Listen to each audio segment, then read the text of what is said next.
The following is a Shaw TV live presentation.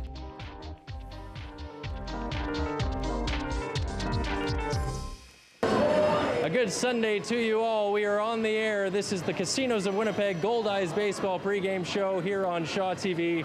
I'm your host, Mike Valente. It's the series finale between the Lincoln Saltdogs and your Winnipeg Goldeyes this afternoon. Another great day for baseball. As you can see, fans are filing in behind me here at Shaw Park.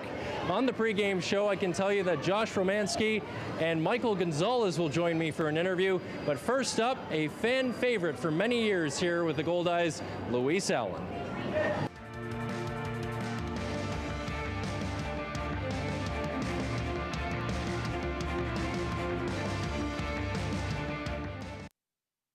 This is the Winnipeg Goldeyes pregame show on Shaw TV. Time for social media. Here's all you need to know this season for both Shaw TV and the Winnipeg Goldeyes when it comes to the interwebs, the WW. You know what I'm saying? Like us, follow us, Instagram us, and hey, Snapchat us too. We want to showcase your experience at the ballpark.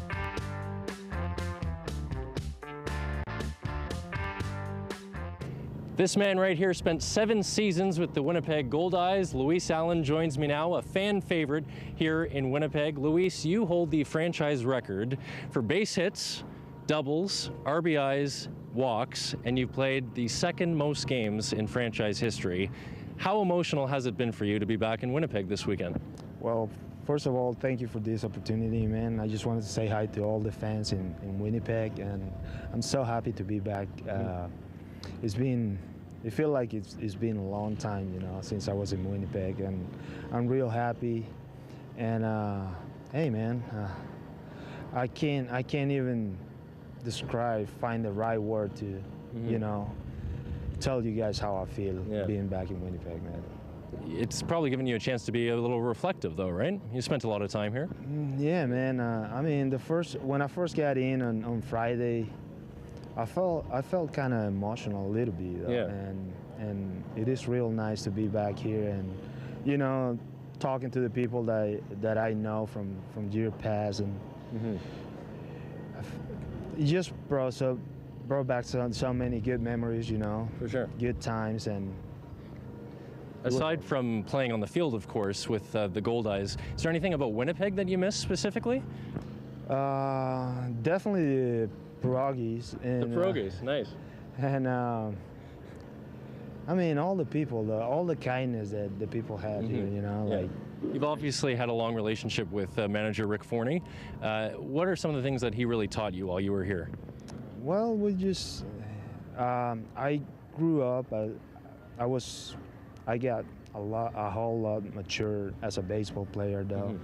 I got to learn a lot of things about the game. He made me a great person on the field and off the field, man. He teach me a lot of things, you know, about the game, and I really appreciate that, you know.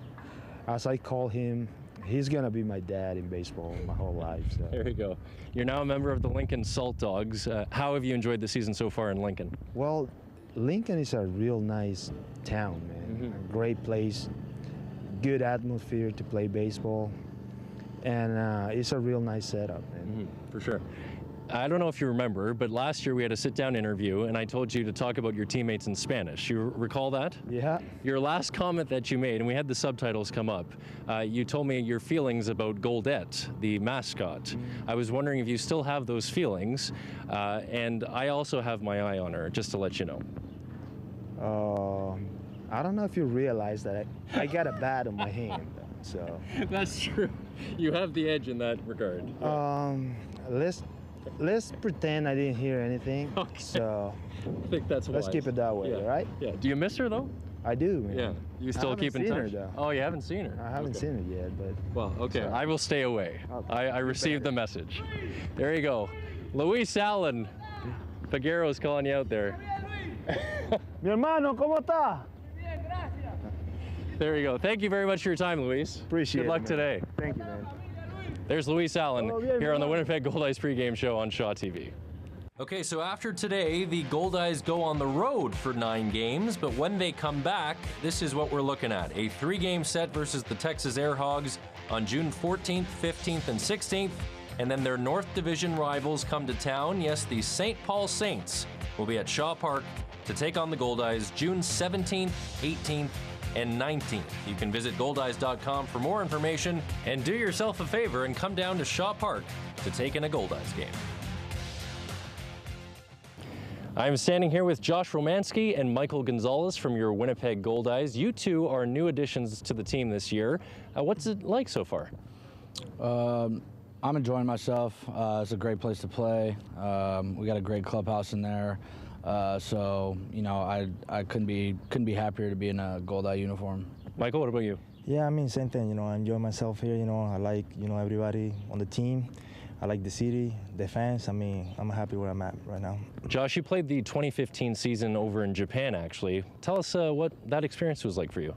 It was pretty different. The Japanese culture is very different from the American culture. So, you know, it was a big-time culture shock. But, you know, I was thankful for my experience to go out there and play in a different country and see a different part of the world, and, you know, just continue to keep playing baseball. So for me, it was a blessing, and you know, it was a good experience. After going through something like that, though, Josh, do you bring a new perspective when you come back to like Winnipeg in North America?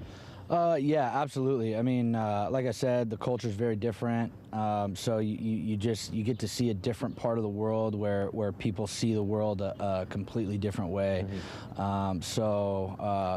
But I mean, especially with the baseball part of it, I'm happy to be back and playing in this style of baseball, because the style of baseball over there is very different. Right. Gotcha. Michael, Rick Fournier has said that for a few years he tried to sign you as a player because you were such an impact type of player. That's got to be a confidence boost to you. What have you learned from Rick early on here in the season? I mean, I like Rick. You know, I mean, I love him. You know, like since I started playing this league. You know, my agent told me good things about him. You know, and like I said, I mean, I'm happy. You know that I'm here, mm-hmm. and I'm looking forward. You know, to win. A championship with this team, and play hard. Every day. Coming into this game, you guys are 9-7 on the season, but a lot of those games could have gone either way. How important is it to capitalize on those opportunities early in the season to try and get ahead in the standings? Yeah, I mean, like I told Josh, we're trying to win every series. At least tie a series. Because at the end of the year, if we do that, we're gonna be in a good shape. Mm-hmm. But it's early in the season. Like I said, we're gonna try to win every series, and I think at the end of the year we're gonna be just fine. Finally, Josh, this is the last game of the 3-game set versus Lincoln. What have you learned about this team in those first 2 games? They can swing the bat. We're definitely gonna have to, play our best game every time we play against them. They got some veteran guys over there at the plate and on the mound. I mean, you can just tell the way they take their bats and the way they approach the game that they're a veteran ball club. So, we're going to have to play well, but, I like our team against anybody. Appreciate both of your time. That's Josh Romanski, Michael Gonzalez of your Winnipeg Goldeyes. This is the Winnipeg Goldeyes pregame show here on Shaw TV. It's been quite the weekend all around. It was Diversity Day at Shaw Park yesterday. Mayor Brian Bowman threw out the first pitch. Gilbert Baker, the creator of the iconic rainbow flag, was honored. It's the Pride Parade today in Winnipeg, a great celebration of life. We are all one. And to echo sentiments from the late Muhammad Ali, stand up, fight, work for it, do the right thing, go the right way, and things will end up in your corner. A universal message, the same can be applied here today. It's 24 degrees and the sun is shining. On a beautiful Sunday afternoon here in Winnipeg, the Lincoln Saltdogs battle your Winnipeg Goldeyes, and the action begins next. Plastic shopping bags are recyclable, just not in your blue bin. Return them to a retailer with a collection bin, or put them to use again. For more recycling tips from Multi-Material Stewardship Manitoba, visit simplyrecycle.ca.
Goldeyes Baseball on Shaw TV is brought to you by Casinos of Winnipeg's 2 locations, Club Regent and McPhillips Station Casinos. CasinosofWinnipeg.com.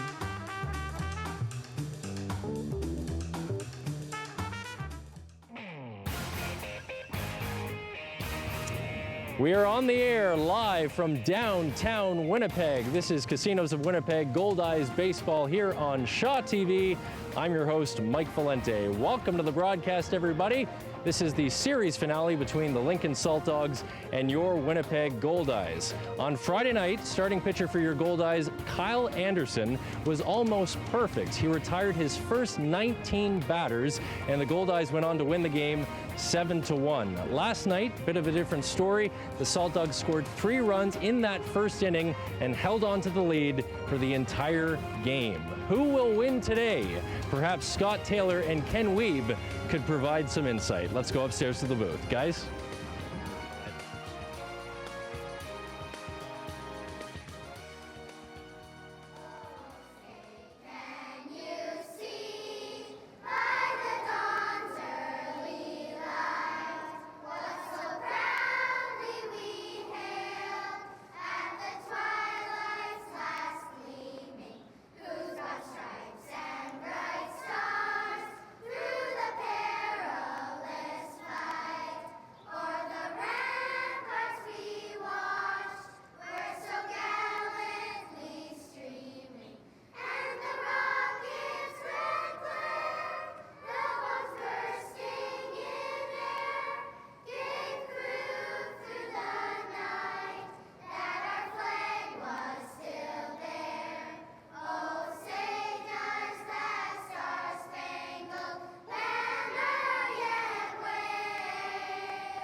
Hi, everybody. Scott Taylor and Ken Wiebe on an absolutely perfect day at the ballpark. That was the music for Young Children Choir from here in Winnipeg. What a tremendous choir director. She knows the pace of the national anthems. What a tremendous way to start a perfect afternoon for baseball. The Goldeyes starting defensive alignment is brought to you by Taco Time with 3 locations right here in Winnipeg. 23 Marion Street, 2371 Ness Avenue, or 1353 McPhillips.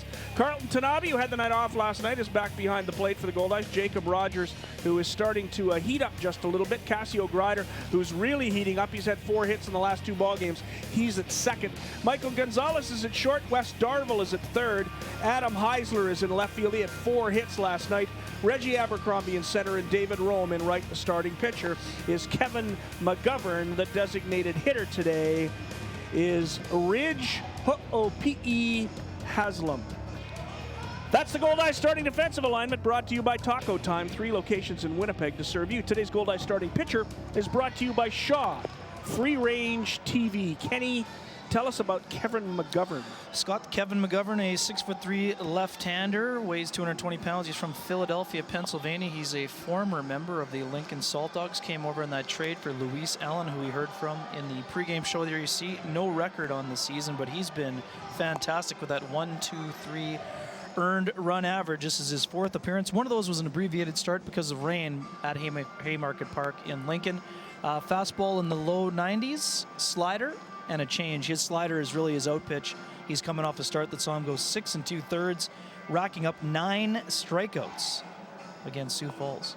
Kevin McGovern pitching very well. The Goldeyes starting pitcher is brought to you by Shaw, free-range TV. Download the app today and watch your favorite shows, movies, and live sports anytime, anywhere. I used it last night right here in the press box to watch the Pittsburgh Penguins and the San Jose Sharks play a dandy hockey game while the Goldeyes were losing 7-5 to the Lincoln Saltdogs. And the Lincoln Saltdogs starting lineup is pretty impressive, actually. Chase Harris leads it off and plays center field. He's followed by the shortstop, Pat McKenna. The second baseman is Christian Ibarra. He has tremendous power. He played third base last night. Kurt Smith from Curacao is the designated hitter. Luis Allen from Venezuela bats 5th and plays third base today. We'll talk about that later on. Rene Leverett is the first baseman. John Smith is in right field. Brandon Jacobs, the left fielder, and Ryan Wiggins will catch today. So stepping in is Chase Harris to face Kevin McGovern. First pitch of the ball game is right down the middle for strike 1.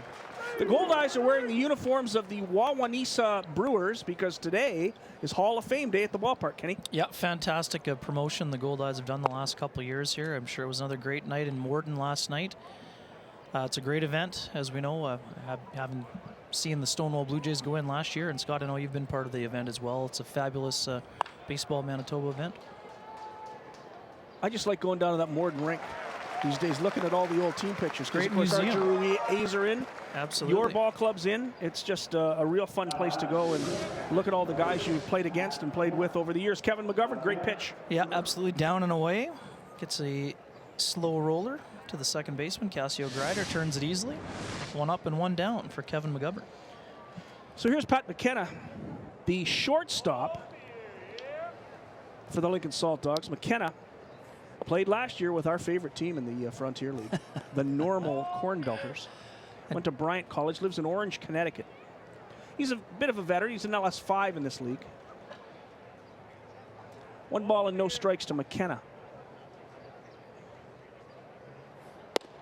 Pitch is high, 2-0. McKenna comes in hitting just 175. He has 5 runs batted in. But he had the all-important infield squibber against Kyle Anderson. That the swinging bunt that broke up the bid for a perfect game on Friday night, the ballpark. Ended up being a 2-hitter for Anderson in a 7-1 Goldeyes victory. Very impressive showing. 2 balls and 1 strike to McKenna. Pitch on the corner.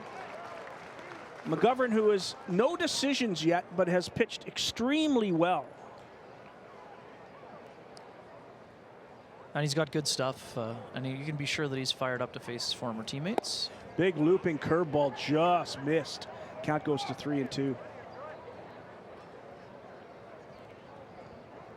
And Joe Wisher's just done a fabulous job as the He curator has. of Tremendous. the Manitoba Baseball Hall of Fame in Morden. If you're a ball fan, you got to get down there and have a look.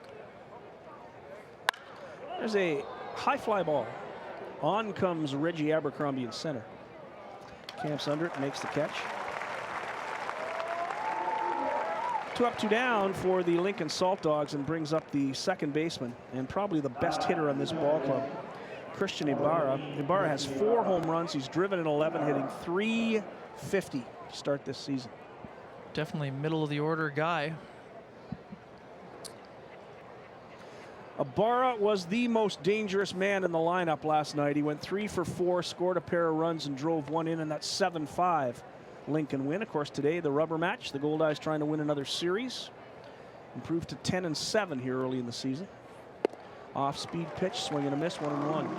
Rick Forney was very happy with the job his bullpen provided last night. Mikey O'Brien's been really good for the Goldeyes, and he did a good job of getting ahead. He just wasn't able to put a lot of hitters away yesterday and giving up those 7 earned runs. Swing and a miss, strike 2. So McGovern way ahead of Christian Ibarra with a couple of off-speed pitches. Nice crowd on a hot afternoon. A lot of people on the concourse right now trying to stay out of that sun. Pitch is low, 2-2. Good curveball there, or a slider from McGovern. I think he'll work in a curveball once in a while, but his slider is his out pitch. Just to throw it at that back foot here of Ibarra. Started at the knees and let it tail down. There's the pitch, and that's on the corner for strike 3. Too close to take, and Ibarra took it for strike 3. No runs, no hits, no errors, nobody left on base. Kevin McGovern looks solid through the first inning. We'll go to the bottom of the first. It's Lincoln nothing. The Goldeyes coming to bat. You're watching Casinos of Winnipeg Goldeyes baseball live on Shaw TV.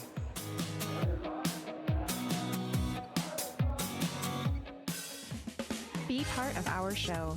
Join the conversation, share your photos, or ask the Goldeyes a question. Follow us at Shaw TV Winnipeg and hashtag Let's Play WPG.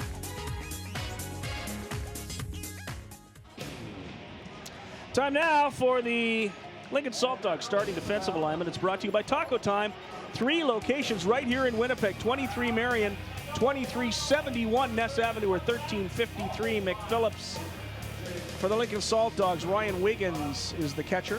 Rene Leverett is at first base. Christian Ibarra is at second. Pat McKenna at short.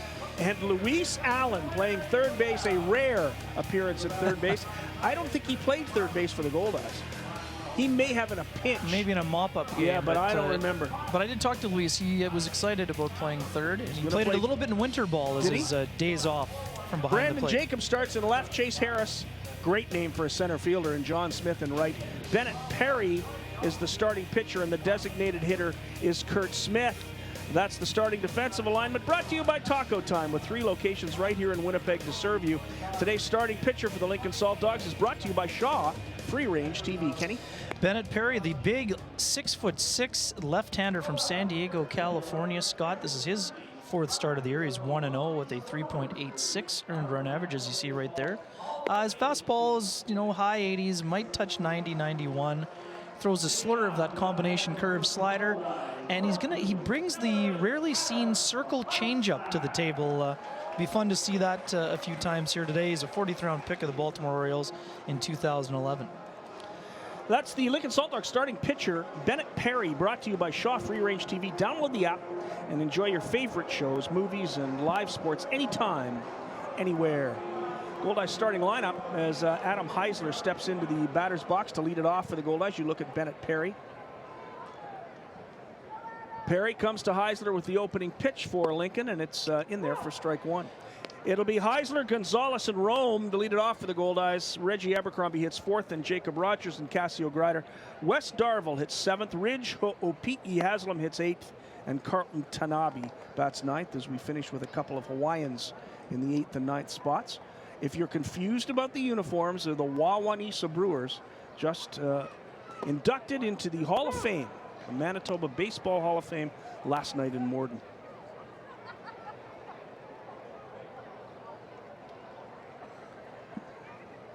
So Heisler, who had 4 hits yesterday, and grounds this one to the shortstop, or second baseman rather, I'll correct that. Handled quite easily by Christian Ibarra, and there's one away. Big night for Heisler, who had been slumping considerably after that great start to the year. He was hovering around 440, and he saw his average drop significantly. About 100 points. I know. But again, he picked it up with a couple knocks yesterday. Got himself back going offensively. Here's Michael Gonzalez. Gonzalez comes in hitting .234. There's a home run, 8 driven in. He led the American Association in steals last year. This season he has 6. Had 46 last year. Pitches high, 2 balls and no strikes to Michael Gonzalez. You met Michael Gonzalez in the pregame show with Mike Valente. He's been picking things up this week as well. Entered the week below 200. He's raised his batting average. Makes his home in fabulous Naples, Florida. And that batting average will continue to rise. Pitch misses. Gonzalez draws a walk. Goldeyes get their first base runner here in the bottom of the first inning. That'll bring up David Rome. He's moved in the order from 6th to 3rd. He has yet to have a home run. He has 12 driven in, but he is the #2 hitter in the league at 382. For Perry, it's all about the command. Scott, like most pitchers in this league, he's got 10 walks, or 11 now, to go against 12 strikeouts on the year. There goes Gonzalez, the throw down to second base, and he's out. Gonzalez tossed out, trying to steal on the first pitch, and a great throw from Ryan Wiggins. As shortstop Pat McKenna puts on the tag, and there's 2 away. Not a great jump for Gonzalez. Throw by Wiggins is there. Looked like the tag might have been a little bit high, Scott, but ball beat him there, and Gonzalez there are maybe no slid replays into, in the American Association. He may have slid into the tag, I guess, but close play at second. Good throw, nonetheless, by Ryan Wiggins.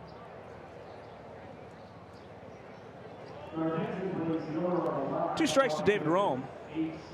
The leading hitter in the league is Kurt Smith over in the other dugout. The designated hitter for the Lincoln Saltdogs. He's batting .383, then Rome at .382, and there's a line drive up the middle, base hit. David Rome just keeps on hitting. Solid single to center. So a great throw by Ryan Wiggins saves a run, because Gonzalez would have scored easily from second base on that base hit. And we talked about the Goldeyes speed a lot this week on our 3 broadcasts, Scott. First hit of the ball game is brought to you by the University of Winnipeg. Remember, the Goldeyes leading hitter will win the Tear the Cover Off the Ball trophy presented by the University of Winnipeg. The current leader, that man, David Rome, batting .382. And here comes Reggie Abercrombie, who hits a little pop fly out of play.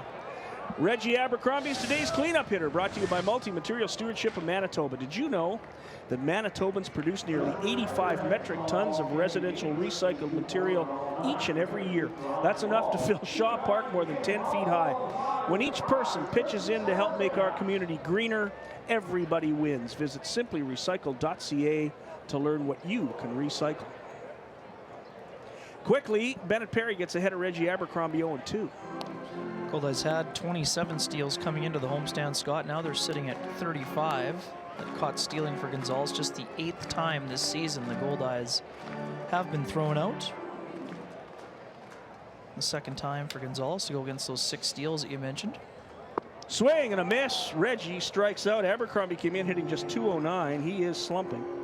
And that's the first strikeout of the game for Bennett Perry. No runs on a hit, no errors, 1 left. We've played 1 complete inning on a gorgeous day in downtown Winnipeg. Little breeze, sun is shining. Come on out to the ballpark if you're just sitting around with nothing to do. It's nothing. You're watching Casinos of Winnipeg Goldeyes Baseball live on Shaw TV. You're watching Casinos of Winnipeg Goldeyes Baseball on Shaw TV.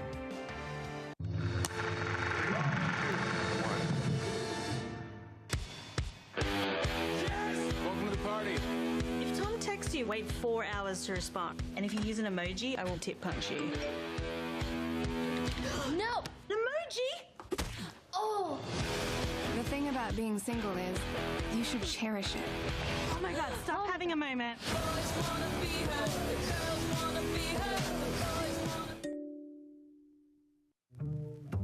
Goldeyes Baseball on Shaw TV is brought to you by Casinos of Winnipeg's 2 locations, Club Regent and McPhillips Station Casinos.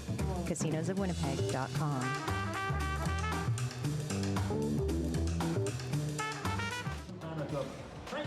Welcome back to Shaw Park. Scoreless after 1 inning of play on a beautiful day for baseball. A nice Sunday afternoon here at Shaw Park. Listen to this. We're giving away 2 pairs of tickets today. 1 to a lucky fan here in the seats here at Shaw Park, and 1 for our home viewers as well on Shaw TV Channel 9. So we want to get those social media info out for you today. At Shaw TV Winnipeg is our handle. Use the hashtag Let's Play WPG. More information coming up. Back to you, Scott. Thank you very much, Mike Valente. A beautiful day in the crowd here at Shaw Park. Still a lot of people back up in the concourse enjoying lunch and staying out of this sun. It's a hot one today. First pitch to Kurt Smith is outside for ball 1. Kurt Smith, .383, the leading hitter in the American Association. He has 3 home runs, 7 driven in. And there's one hit a mile in the air. Out in right field is David Rome, who hauls it in for the first out of this 2nd inning. Definitely need the sunscreen out there today if you're sitting in the seats. No question about it. Just like Thursday morning's game.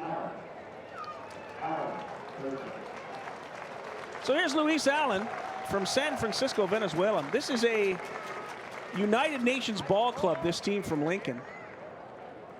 There is Luis Allen from Venezuela, Rene Leverett from Phillipsburg, St. Martin, Kurt Smith from Willemstad, Curacao, and on their inactive list is Fabio Martinez from San Cristobal, Dominican Republic. Yep. Saltdogs manager Bobby Brown did a good job on the recruiting trail this year, former Goldeye outfielder.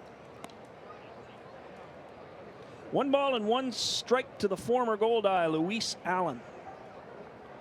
We thought we'd see Luis back in his regular position at catcher today. He's at third base. There's a pitch on the corner. 1 ball and 2 strikes to Luis. Luis recently moved to Nicaragua during the offseason. Played winter ball there again this year and captured another championship. He never stops playing, does he? Loves the game, just loves the game. And it's just been a fabulous weekend for Luis Allen. And there's a ground ball to the shortstop. Gonzalez handles it. Fires across to Jacob Rogers. And there are 2 away. Luis has had a fantastic weekend. But until last night, it looked like he was going to be a slumper. Yeah, he got things going again. There's a slow roller to short to Gonzalez. He went 0 for 3 on Friday night, and then 0 for his first 2 plate appearances last night, and then banged out a couple of hits and drove in a run. It's been an emotional few days. I know he said it was just a little bit emotional, but I talked to him on Friday after he arrived, and he was very emotional and really excited to be back in Winnipeg. And he went through the office and saw a lot of the staff. He caught up with some more teammates, and he was hugging fans in the crowd before the game. He's really fired up to be back. Winnipeg, a place that's very near and dear to his heart and always will be.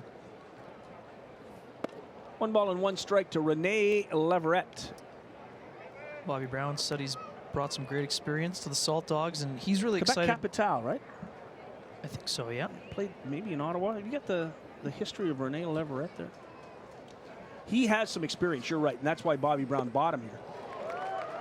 And he's also really excited to have Ryan Wiggins around him, too. He's got a real good young catcher, going to help teach him the finer points of the game.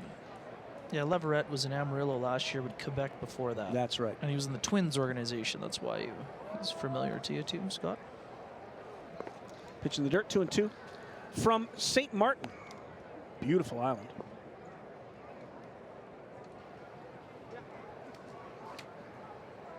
This Lincoln team has the Caribbean sewn up.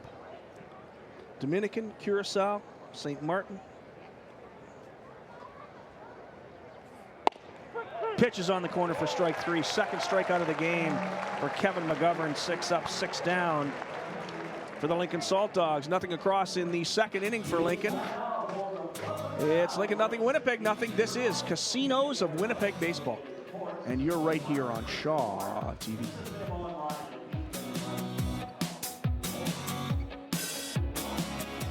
You're watching Casinos of Winnipeg Goldeyes Baseball on Shaw TV.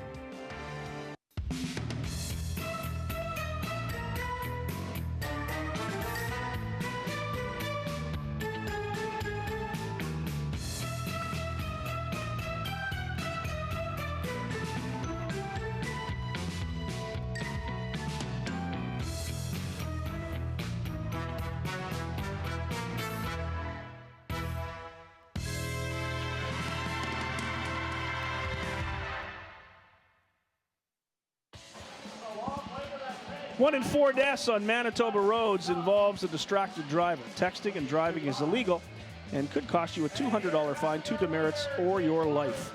Please don't text and drive. A message from Manitoba Public Insurance and your Winnipeg Goldeyes. Bennett Perry back out onto the mound to face the Goldeyes for the second time in this ball game. Interesting first inning. Walked Michael Gonzalez. Gonzalez was thrown out trying to steal, then Rome singled, and he struck out Reggie Abercrombie to end the inning.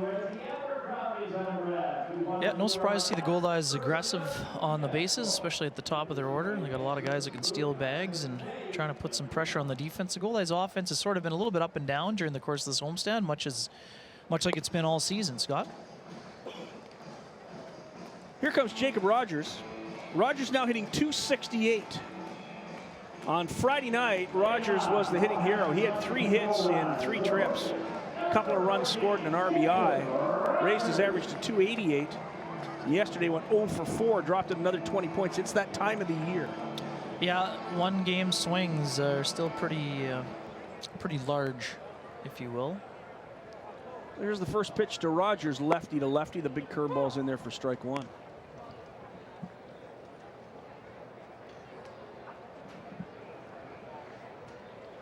Jacob Rogers from Clearwater, Florida.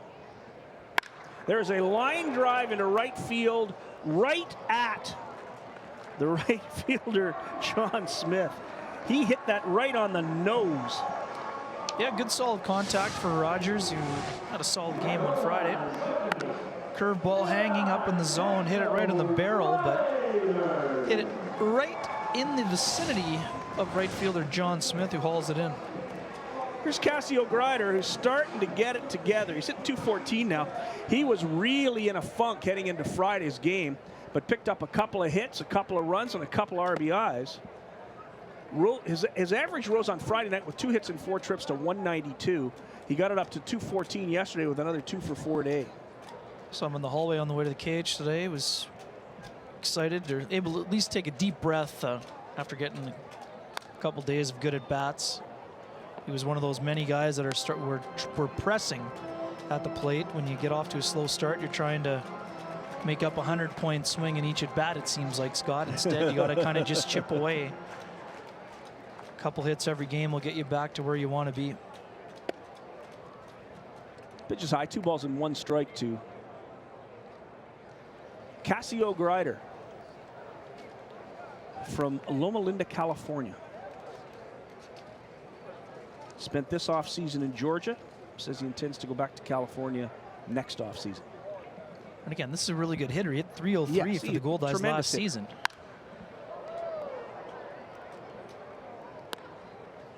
Fouled onto the roof. It's been typical of a number of the Goldeyes to start this season. Yeah. There have been guys in funks. Reggie's in a funk. Jacob Rogers was in a funk. Wes Darville has been in a funk. 3-2, Cassio works the count full against Bennett Perry. And the Goldeyes have a lot of patient hitters. It's something we've talked a lot about with both Tom Vaith and Rick Forney. They need to work counts deep in order to be effective. There's a line shot into center, but right at Chase Harris. 2 balls hit on the nose right at people, and that doesn't help either. Well, again, you got to stick with your plan, though. That was a good at-bat for Grider. Works the count full, gets a curveball that was up in the zone, hits it right on the barrel again. Just happens to be right at center fielder Chase Harris. So, you know that's a good at-bat. Even when you're struggling, you can take something positive out of an at-bat like that one. Getting in front of that first pitch is Wes Darville. Darville has had 2 tremendous games defensively. He was 1 for 4 yesterday with a couple of runs scored, 0 for 3 on Friday, hitting .216. And there's a ground ball hit slowly to the second baseman. Ibarra handles it easily, and it's a 1-2-3 inning for the Goldeyes. No runs, no hits, no errors, and nobody left on base. We've played 2 complete in downtown Winnipeg on a perfect day for baseball. It's Casinos of Winnipeg, Goldeyes Baseball, live on Shaw TV. We're going to go to the break, and I think Mike Valente has an interview with Tanner Murphy.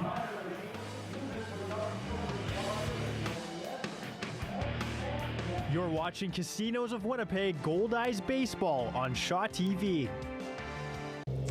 Another new face to the Goldeyes roster this season. I'm here with Tanner Murphy. Tanner, what do you hope to bring to the team this year? I'm just looking to bring a lot of stability for the team. You know, as a catcher, you want to be another manager to a certain extent.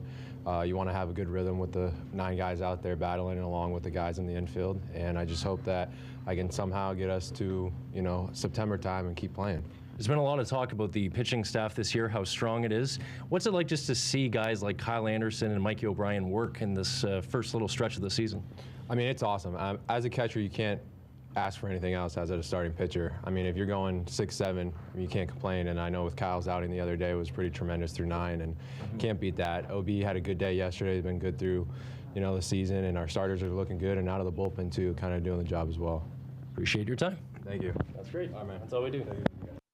Mike Valente and Tanner Murphy. And remember, the Winnipeg Goldeyes and the Winnipeg Veterinary Care Group are proud to bring back Bark in the Park this season on Tuesday, July 19th at 7 p.m. as the Goldeyes take on the St. Paul Saints. Bark in the Park is a special dog-friendly ball game where fans are invited to bring their dogs to watch the game. Bark in the Park will include various fun dog-themed entertainment, prizes, giveaways, and pet-related vendors with lots of treats for furry fans. Tickets for Bark in the Park are $14 each and include admission for 1 human and 1 dog, plus, Kenny, a free doggy treat. Well, there you go. Additional individual human tickets are $10 each, can be purchased at goldeyes.com or at the box office at Shaw Park. We go to the top of the 3rd inning. It'll be John Smith, the center fielder, Brandon Jacobs, the left fielder, and Ryan Wiggins, the catcher. And the first pitch is hit back to Kevin McGovern. McGovern makes a good play, gets Jacob Rogers. 1 pitch, 1 out to start this 3rd inning. Well played by the pitcher, McGovern, fielding his position nicely. And here's a better look at it. After the follow-through, McGovern does a nice job of tracking the baseball and throwing it over to Jacob Rogers, the first. We had one the other day where the starting pitcher just left it for the second baseman, turned into an infield single. Here's Brandon Jacobs hitting just 137. He's too good a hitter to be 137. He has no home runs and 1 run driven in. Batting in the 8 hole, playing left field. McGovern wants a new baseball.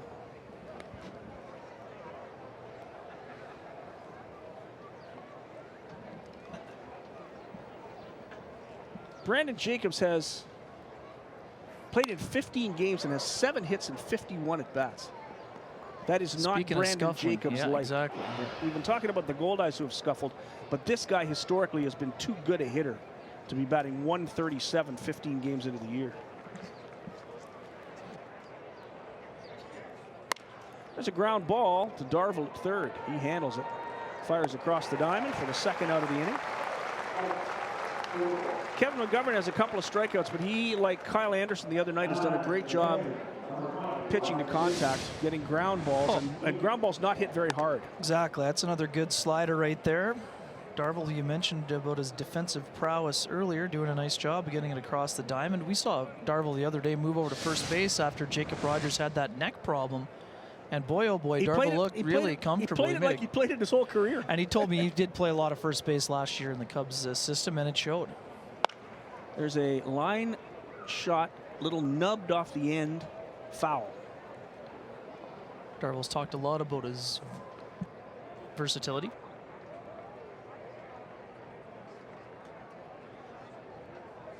One strike to Ryan Wiggins, young catcher. There's a line drive, 2 hops to Gonzalez in short. He gets up, fires across the diamond, and they get Wiggins. What a tremendous defensive play by Michael Gonzalez. Wiggins hit it hard, 2 hops to Gonzalez. And the Goldeyes are out of the inning 1-2-3. Tremendous. Again, slider down in the zone. Gonzalez goes to his right, gets his footing, and shows off that strong arm thrown across the diamond to get Wiggins for the 3rd out of the inning. 9 up and 9 down for the Goldeyes. Wiggins hit it hard, but a good defensive play by Michael Gonzalez. It's the Assiniboia Downs promotion down on the field. This is Casinos of Winnipeg Goldeyes baseball. It's live on Shaw TV.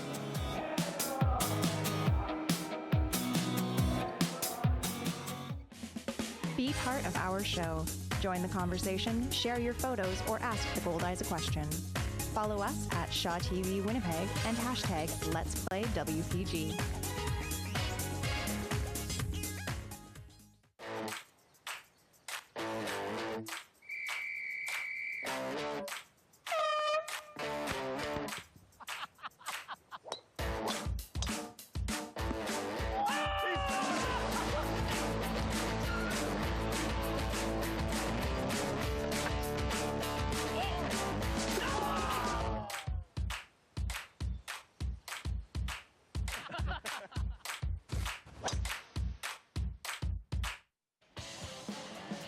Chiropractors in Manitoba are passionate about the services they provide. Over the years, they develop health and wellness programs for the public that provide preventative approaches to avoiding pain and improving daily performance. One of those programs, Straighten Up Manitoba, will help improve posture, stabilize core muscle groups, enhance health, and prevent problems with your spine. We do it right here at the ballpark, so come on by and take part in Straighten Up Manitoba with everybody else. Complete the exercises when you have 3 free minutes anytime during your day. A message from the Manitoba Chiropractors. Bennett Perry back to work the bottom of the 3rd inning against the Winnipeg Goldeyes. Let's go up into the crowd. Mike Valente has some social media news. Mike? Thank you very much, guys. Our interview with Rick Forney is coming up momentarily, but first we want to get our trivia question out to our home viewers watching on Shaw TV Channel 9 across the province. Here it is now. Let's check out the board. Today's trivia question is, how many seasons above 500 have the Goldeyes had since Rick Forney took over as manager in 2006? If you know the answer, tweet us at Shaw TV Winnipeg. Use the hashtag #Let'sPlayWPG, and you are giving yourself a chance to win a free pair of tickets to a home game sometime this summer at Shaw Park. Scott. While we were talking with Mike Valente, there was a ground ball to Luis Allen at third base. Allen made the play on Ridge P.E. Haslam for the first out of this 3rd inning. I wonder whose glove he's using over at third. Gotta ask him after. Looks like a pretty big glove for an infield. Looks like more like an outfielder's glove. One away, here's Carlton Tanabe. First pitch to Tanabe is in there for strike 1. Carlton Tanabe hitting 161. Did have those 2 hits in his last start, though. He did. And there's a fly ball into right field. John Smith underneath it makes the catch. 2 away here in the 3rd, brings up Adam Heisler. Tanabe took a bit of a beating behind the plate in that game on Thursday.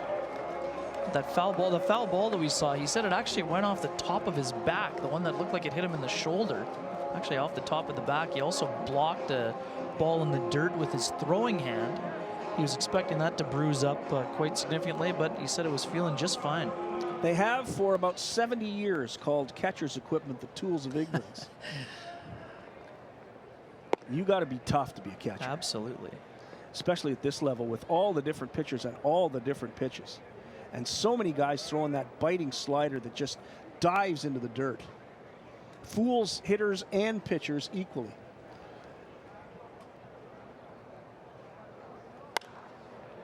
One and one, the count to Heisler. Again, if you're asking about the Goldeyes uniforms, the Wawanesa Brewers, inducted into Manitoba's Baseball Hall of Fame last night. A souvenir for a fan from Adam Heisler. 1 and 1. Inside, 2 balls and 1 strike to the Goldeyes left fielder. Good friend of baseball, Mike Krakowicz, also among those individuals being inducted yesterday. There's a little flare into center field for a base hit. Heisler fisted a little bit, but he's strong enough. Gets it past the infield for a base hit. Not hit right in the nose, but boy, that was a good bit of hitting by Heisler. Yeah, looked like that slurve was down in the zone. Heisler dumps it into center field for a base hit. Starting to heat things up after a bit of a dry spell.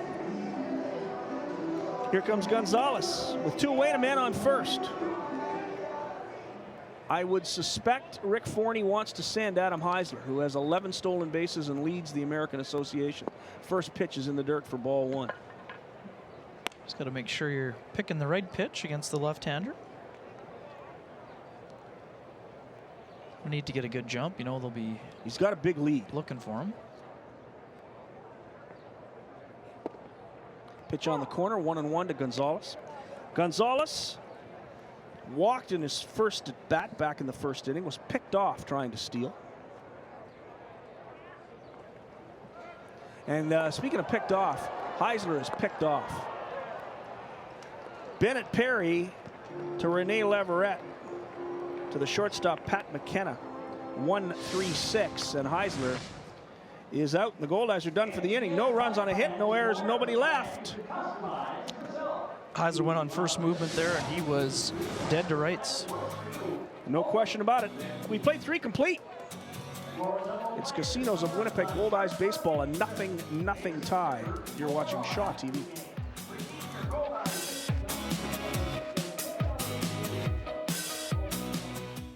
You're watching Casinos of Winnipeg Goldeyes baseball on Shaw TV. Back here with Rick Forney, manager for your Winnipeg Goldeyes. Rick, a pretty good defensive start so far. What have you thought of Kevin McGovern?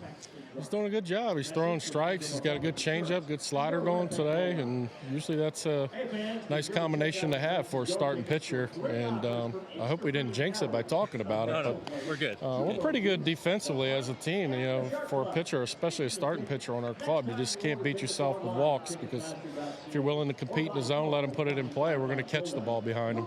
I know it's been pretty special for him. Luis Allen returning to Winnipeg this weekend after spending 7 seasons with the Goldeyes. He's on third base. I thought you guys were joking around a little bit there. What was going on? No, I guess they're just looking to get Luis's bat in the lineup, Kurt Smith and Laverette, and I guess there's no other way to go with it. And Kurt Smith doesn't play third base anymore, so I guess they're just going to stick Luis in there. Luis talked Bobby into putting him over there. Sounds good. Thanks for your time, Rick. Good luck the rest of the way. Back to you guys. Rick Ford, talked him into putting him over there. Kevin McGovern off to a pretty solid start. We'll go back to the top of the order. Chase Harris, Pat McKenna, Christian Ibarra. Second time through the order for Kevin McGovern.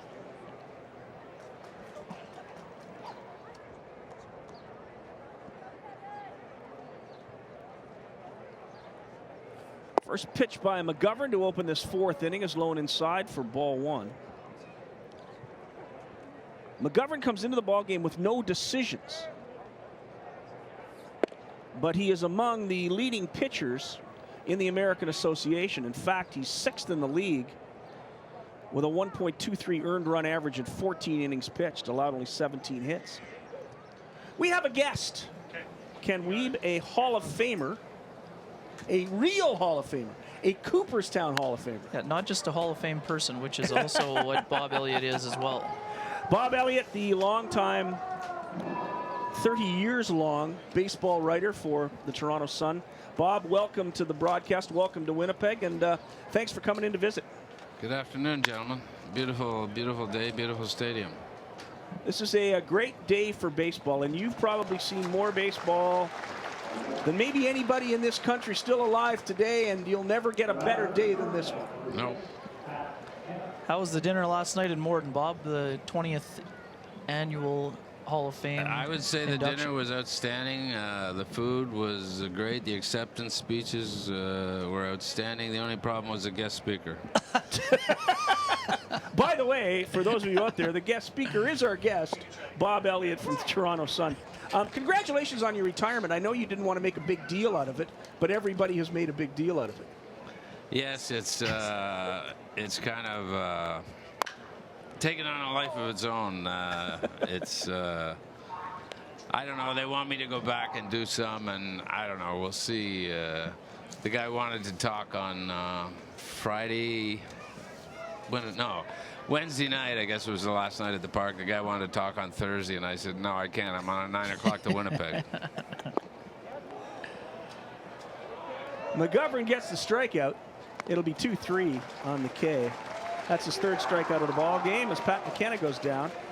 It'll bring up the second baseman, Christian Ibarra. Ibarra, of course, 0 for 1. He struck out in the 1st inning. Bob Elliott, our guest. You have written probably more about Canadian baseball than I think anybody else, and I think that's fair to say. You have made a list of the great players in Canadian baseball history. Who are some of your favorites? Not necessarily the best players, but your favorite players. Larry Walker is pretty special. And there's nothing too small that can upset him. I mean, when they play the U.S., it was a spring game, and the Blue Jays sent out, in spring training you're supposed to have four regulars, and the Blue Jays had John McDonald and a bunch of AAA guys, and he was incensed. He said, "Did you see that? Did you see that? That's awful." And then they go back home, and let me think, 2009, I guess. So Davey Johnson's managed in Team USA, And he comes up and he says, "Did you see what happened at home plate?" And I said, "Yeah, they handed in the lineups." He said, "No, before that." He said, "Ernie stuck out his hand and Davy Johnson didn't shake his hand." Oh, boy. It doesn't take much to get him going. He's a proud Canadian. My favorite line from Walker is, he says he'll send me a text and he said, "Miracle on Ice is on, but when the Americans won a gold medal," he said if we did a movie every time we won a gold medal in hockey, there wouldn't be any actors out of work. First base hit of the ball game for the Lincoln Saltdogs. Christian Ibarra breaks up the perfect game after 11 batters retired by Kevin McGovern to open this one up. The number 4 hitter, Kurt Smith, today's cleanup hitter, brought to you by Multi-Material Stewardship Manitoba. Did you know that Manitobans produce nearly 85 metric tons of residential recycled material each year? There's a line shot into center field, 1 hop in front of Reggie Abercrombie, 2 on, 2 singles in a row for Lincoln. 85 metric tons of residential recycled material each year will fill Shaw Park more than 10 feet high. When each person pitches in to help make our community greener, everybody wins. Visit simplyrecycle.ca to learn what you can recycle. Fastball over the middle there. McGovern left it a little bit up in the zone, and Kurt Smith jumped all over it for that 2-out single to keep the rally going for the Saltdogs. Puts runners on first and second for Luis Allen, and our guest is legendary Canadian baseball writer Bob Elliott from the Toronto Sun. What's it like going into Cooperstown? How much fun was that for you? It was fun once the speech was over. It wasn't the 4,500 people in front of me at Doubleday Field. It was the 45 Hall of Famers behind me, because they can get, if you go too long, they'll let you know. Gaylord Perry said, I was sitting with Jenkins in the room beforehand, and he says, "What are you doing here?" And I said, "I won this award." And he said, "Are you talking?" And I said, "Yeah."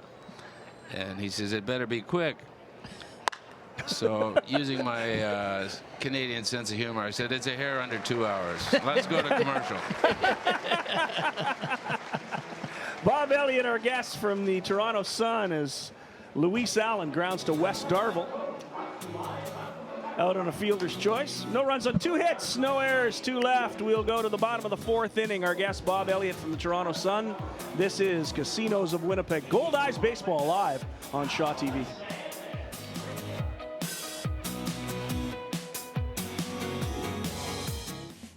Be part of our show. Join the conversation, share your photos, or ask the Goldeyes a question. Follow us at Shaw TV Winnipeg and hashtag Let's Play WPG.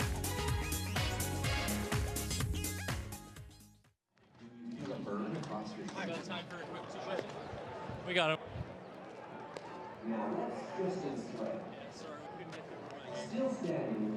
Deadlocked 0-0. We're going to the bottom of the 4th inning. All right, quick questions for you here before the top of the 4th continues, I guess I should say. Defensive start, pretty good for both teams. How do you get to Kevin McGovern here? Well, he's backdooring his slider a little bit with 2 strikes, so really just a matter of our guys, after one time through the order, understanding what he's trying to do, but Kevin's good. Luis Allen is back here in Winnipeg, spent 7 seasons with the Goldeyes. I was talking to him before the game. This is a pretty special moment for him being back in the city. What has he been to your team this year? Oh, his veteran leadership and experience in the league has just been invaluable, and he's a really good player. He's an even better person. Appreciate your time, Bob. Back upstairs. Thank you, Mike Valente, with Bobby Brown and the Lincoln Saltdogs, former Goldeye Bobby Brown. And our guest here at Shaw Park today is the guest speaker from last night's Hall of Fame induction ceremony in Morton, Manitoba, Bob Elliott from the Toronto Sun. Your speech was probably pretty good, I would imagine. I forgot. The one thing I forgot to mention. So we're watching, Morris Mott and I, we go over to Elmwood to watch a game, and the guy, I think his name's St. Germain. Ken St. Germain, Ken St. Germain says, he comes over and he shakes my hand very enthusiastically. Nice to see you. How are things? And, people here are so friendly. I've been here since Thursday, like I said. The only thing wrong with your license plates, it should say very friendly instead of friendly. So Ken St. Germain says, "You're the bus driver for the Badlands Academy, right?" And I said, "No." So you're trying to get me a job. Oh, man. That's a long trip back to Alberta.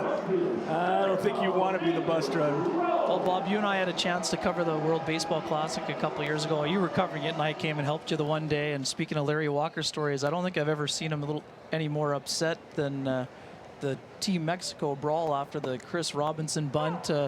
What do you remember about that? The thing I remember about that was Denis Boucher. He got hit with a bottle, and they were kind of outnumbered, you know. And, yeah. Denis Boucher got hit with a bottle, and he had his 2 sons as a bad boy, and he phoned home, and all his wife could say is, "How are the boys? Are the boys all right?" She didn't even ask about me. David Rome grounds out to the shortstop, Pat McKenna. That brings up Reggie Abercrombie with 2 down here in the bottom of the 4th inning. Our guest is Bob Elliott, longtime baseball writer and Hall of Famer from the Toronto Sun. You mentioned Larry Walker as your favorite, and I know you've known Fergie Jenkins for a long time. We had him on the program here. Just a tremendous gentleman, and I'm sure he brings back a lot of great memories for you too. Yeah, he is. I remember the night he was elected in December, I guess it was. No, January, first week of January, and so I'd phoned him in Oklahoma. I missed him, and then I phoned him at the airport, and I missed him. And he was flying TWA, no longer exists, through St. Louis, and then I got him left a message at the Port Authority when he landed at LaGuardia. And, special guy, national treasure. National treasure Ferguson Jenkins and national treasure Bob Elliott. Thanks so much for joining us. Appreciate your time. Bob Elliott, Cooperstown member, and of course the guest speaker last night at the Manitoba Hall of Fame induction dinner in Morden. We've played 4 complete innings here at Shaw Park in downtown Winnipeg. It's the Goldeyes nothing, the Lincoln Saltdogs nothing. This is Casinos of Winnipeg Goldeyes Baseball live on Shaw TV.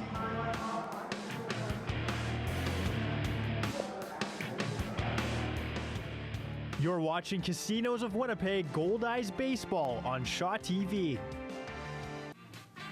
Backstage 360 is a brand new show that's bigger and brighter than ever, featuring all the highly talented and creative people right here in our city.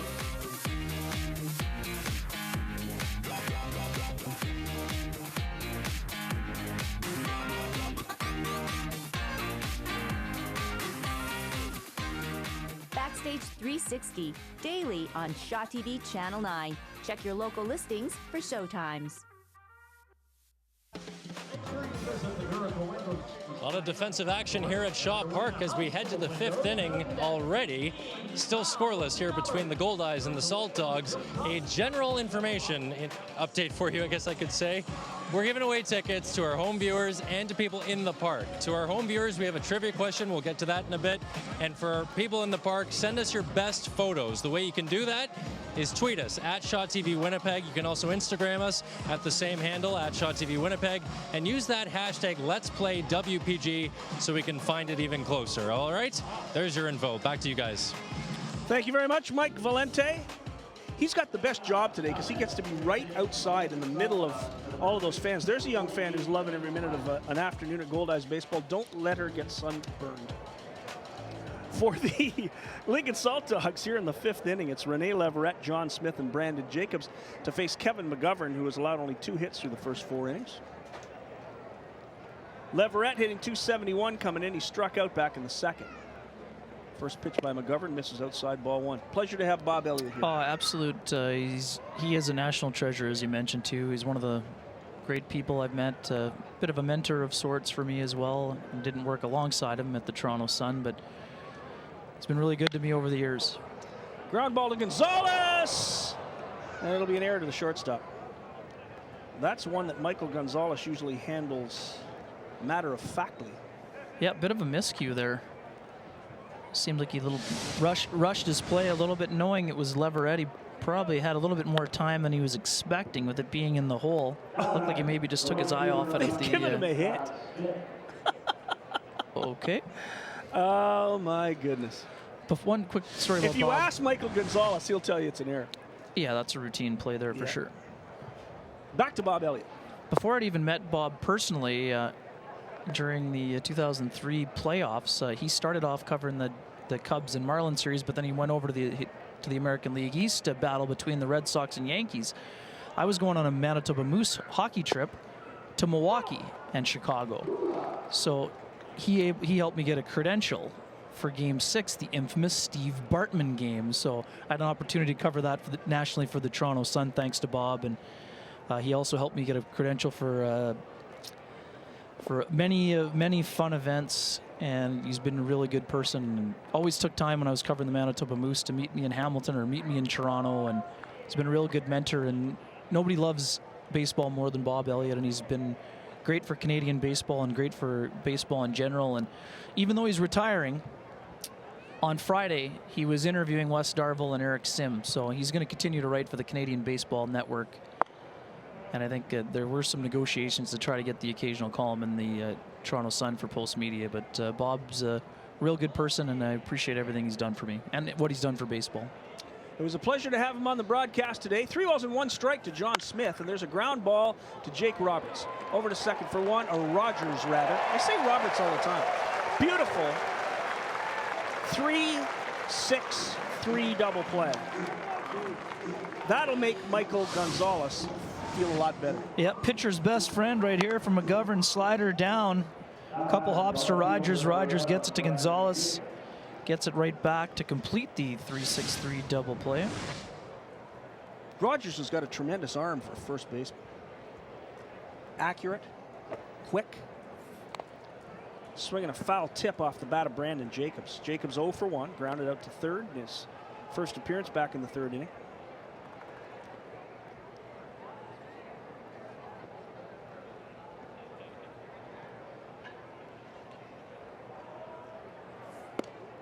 Pitch is high. 1 ball and 1 strike to Brandon Jacobs.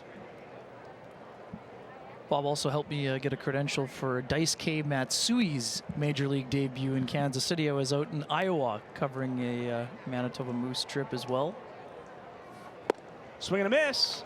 Ball and 2 strikes to Brandon Jacobs. Some great tributes this week written about Bob, and the one thing that stood out is that the players really trusted him, and that's something that is pretty hard to establish these days in the media, that's for sure. Pitch is low and inside, 2-2 to Brandon Jacobs.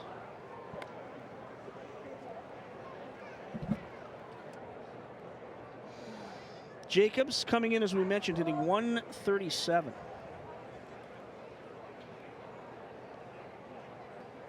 McGovern gets a sign from Tanabe. There's the pitch, fouled off. Into the glove of Tanabe, and that's strike 3. Brandon Jacobs strikes out. 4th strikeout of the ball game for Kevin McGovern. No runs on a hit, no errors, nobody left. We played 4.5 here in downtown Winnipeg on a perfect day for American Association Baseball. It's the Casinos of Winnipeg. Winnipeg Goldeyes Baseball here on Shaw TV.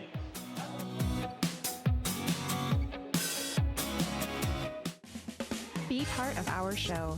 Join the conversation, share your photos, or ask the Goldeyes a question. Follow us at Shaw TV Winnipeg and hashtag Let's Play WPG. If you are a part of a charitable organization and would like to attend a game courtesy of the Winnipeg Goldeyes Community Zone and its supporters, call the Goldeyes office at 982-2273. Winnipeg Goldeyes, working in our community.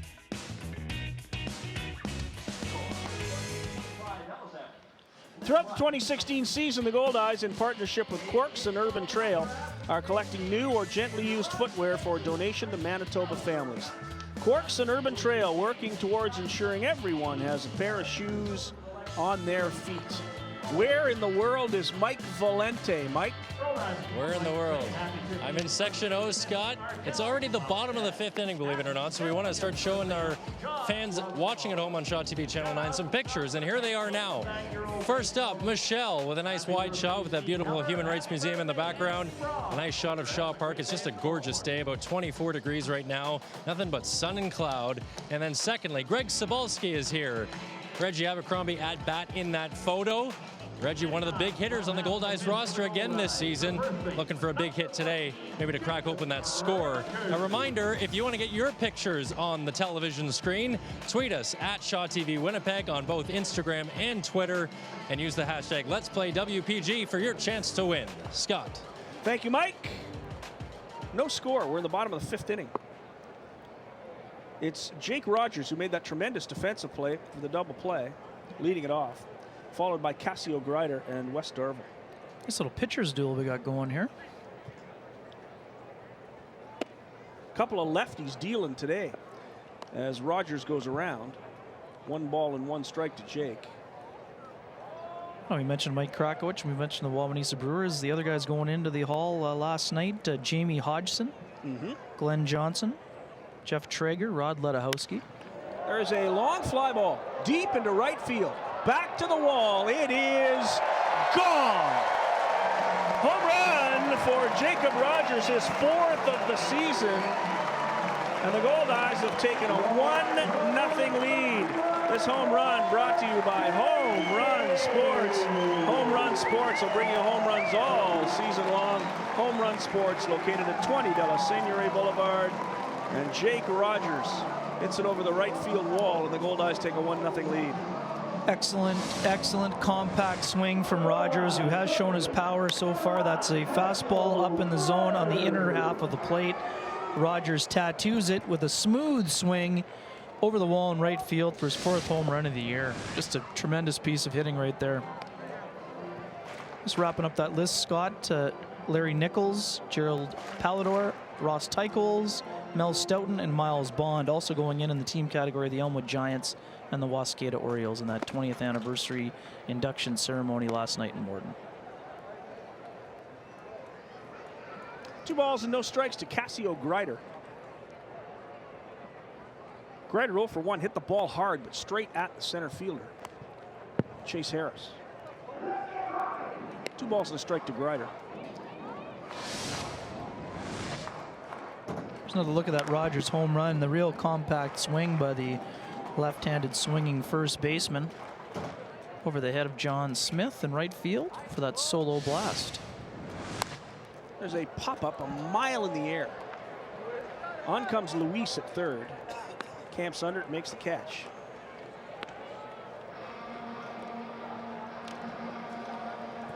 One in, one out. Here's Wes Darville.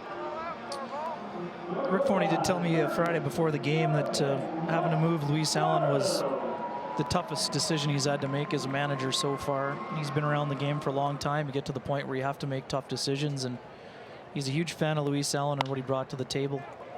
There's a marvelous play at first base by Leverett. Darville hit it on the nose right down the line, and Leverett makes a tremendous play.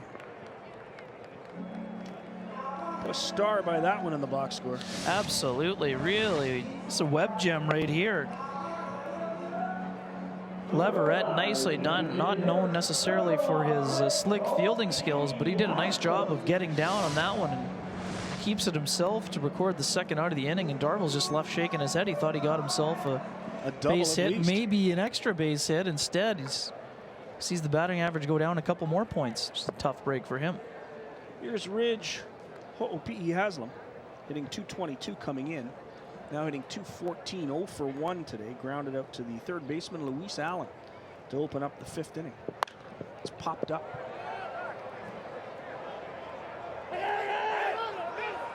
The pitcher, Perry, calls everybody off and makes the catch. And that does it. He called everybody off. Tallest guy in the infield. Interesting discussion right there. But the Goldeyes get a run. 1 run on the home run by Jacob Rogers. There were no errors and nobody left on base. We have played 5 complete here at the ballpark in downtown Winnipeg.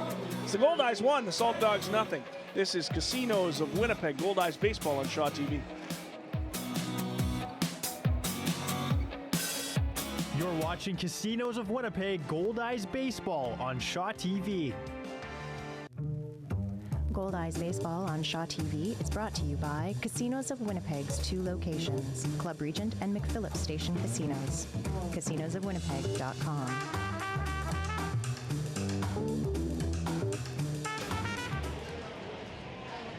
It is 1-0 for the Winnipeg Goldeyes as we head to the 6th inning. What an afternoon in Winnipeg. I'm here with a fan. How would you describe today? Beautiful. Thank you very much. Beautiful is the word. Time for your saves leaders. In first place, Ryan Rodebra from St. Paul's Saints with 5, and then we've got a 3-way tie. For second place, Connor Overton from Sioux City with 4, Jeff Inman from Laredo with 4 as well, and Travis Ballou from Fargo-Moorhead also with 4. The American Association Saves Leaders are brought to you by Manitoba Hydro. Know what's below. A free line location service is available at clickbeforeyoudigmb.com. Have your underground natural gas and electrical lines marked so you can dig safely. Back to you, Scott. Thank you, Michael. We go to the top of the 6th inning. Here on a tremendous Sunday afternoon downtown. Great day for souvenirs that young gentleman found Great out. souvenirs at that dugout store. Some tremendous stuff. Remember, July 13th, big souvenir night. July 13th is Dancing Gabe bobblehead night. Got to get your Dancing Gabe bobblehead. Indeed. Leading it off is Ryan Wiggins, the catcher and the number 9 hitter for Lincoln against Kevin McGovern. Fastball at 90 on the corner. McGovern's pitched well. So has Brandon Perry.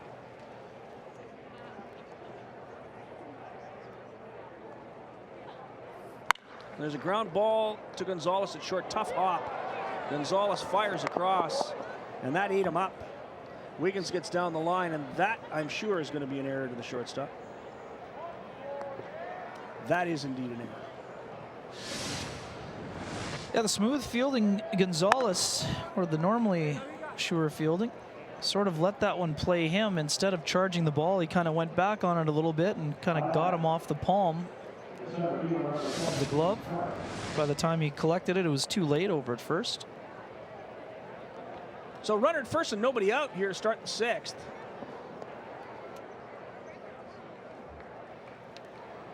Kevin Rogers just a little toss over to first base. The catcher's at first. Not necessarily a base stealer. There's a line shot the opposite way foul into the, or over actually, the Lincoln bullpen.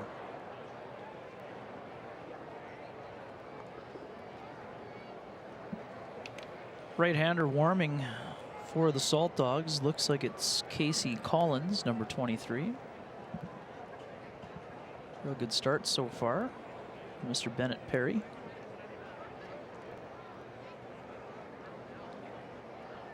McGovern delivers another ground ball to Gonzalez, and he mishandles that one. Wow. What a tough day for Michael Gonzalez. Kevin McGovern's getting ground balls, and they're eating Gonzalez up.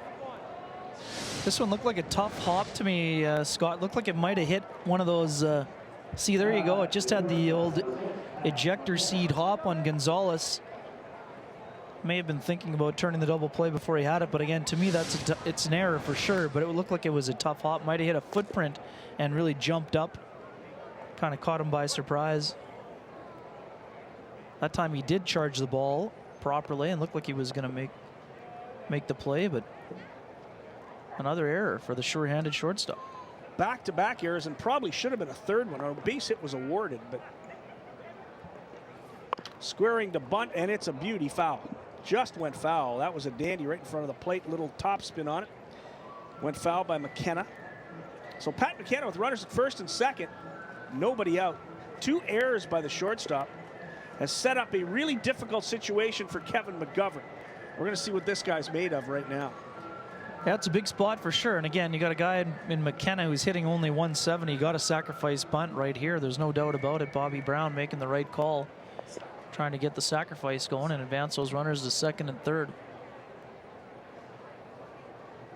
Squares again. There's the bunt right in front of the plate. Tanabe comes out. He'll fire to first. They get McKenna at first base. It was close because Tanabe looked at third. Tanabe has a rocket for an arm. Absolutely. He was thinking about third the whole time. I think he wisely went to first. Is a really good bunt by McKenna. Deadened the ball nicely out in front of home plate onto the grass. Just a perfect spot, and McKenna with the good speed just about beat it. So here's Christian Ibarra Rick's going to come out and have a chat with McGovern. My gut tells me that they will probably walk him, but they don't want to walk him necessarily to face Kurt Smith.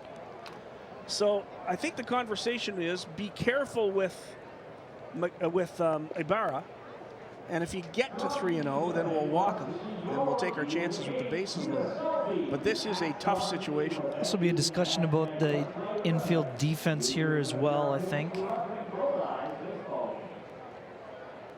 Maybe trying to decide if you're going to play the infield. It looks like they're going to play. They're going to play at regular depth and take the out. They have a 1-0 lead. Play maybe the corners might be in. Going to play back in the middle. Runners at second and third and 1 out. Oh, you're right. Everyone's going to play back. They're going to give up the run to get the out. So McGovern to face Ibarra. First pitch. Slider. Misses for ball 1. Must have been down in the zone. Looked like a pretty good pitch for McGovern, trying to get ahead. Tough part of the order for the Saltdogs.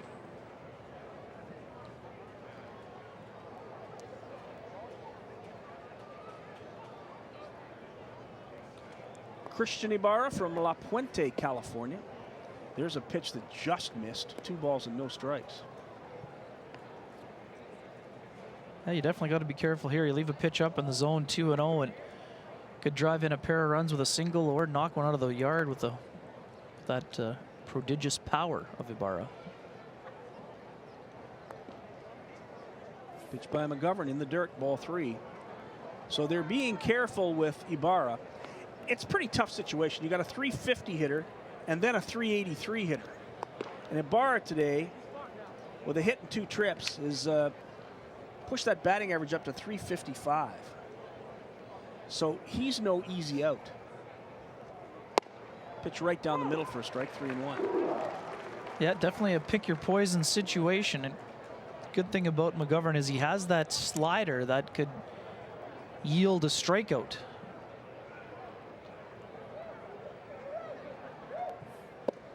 Pitch misses, ball 4. Ibarra draws a walk. The bases are loaded with 1 out, and here comes Kurt Smith.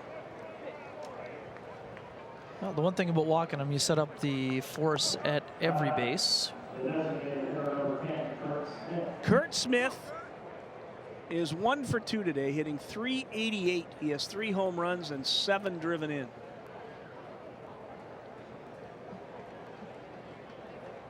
And this is as difficult a situation as a pitcher can be in. Thanks in no small way to 2 errors to start the inning. And there's a ground ball to the shortstop again, over to second for 1, back to first, and it's thrown away. They had a double play, and Grider threw it away.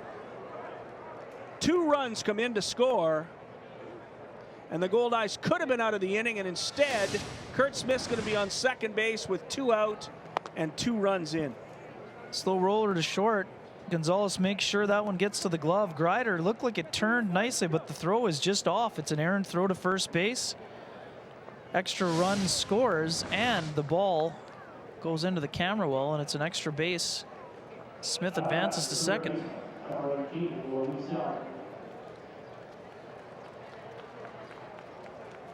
So safe on a fielder's choice goes to second on the air. Should have been a double play. It's been a tough inning, and there's another one, this time to Wes Darville. Darville gets it across the infield, and the inning is over. But 2 runs on no hits. There were 2 errors and 1 man left. McGovern pitched a tremendous inning, and he does not get rewarded for it. Lincoln leads at 2-1. This is Casinos of Winnipeg Goldeyes Baseball, live on Shaw TV.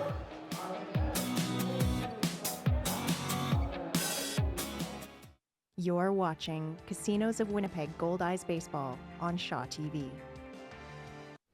Lids and labels, leave them be. When the container is empty, it's ready to be recycled. For more recycling tips from Multi-Material Stewardship Manitoba, visit simplyrecycle.ca. Goldeyes Baseball on Shaw TV is brought to you by Casinos of Winnipeg's 2 locations, Club Regent and McPhillips Station Casinos. CasinosofWinnipeg.com.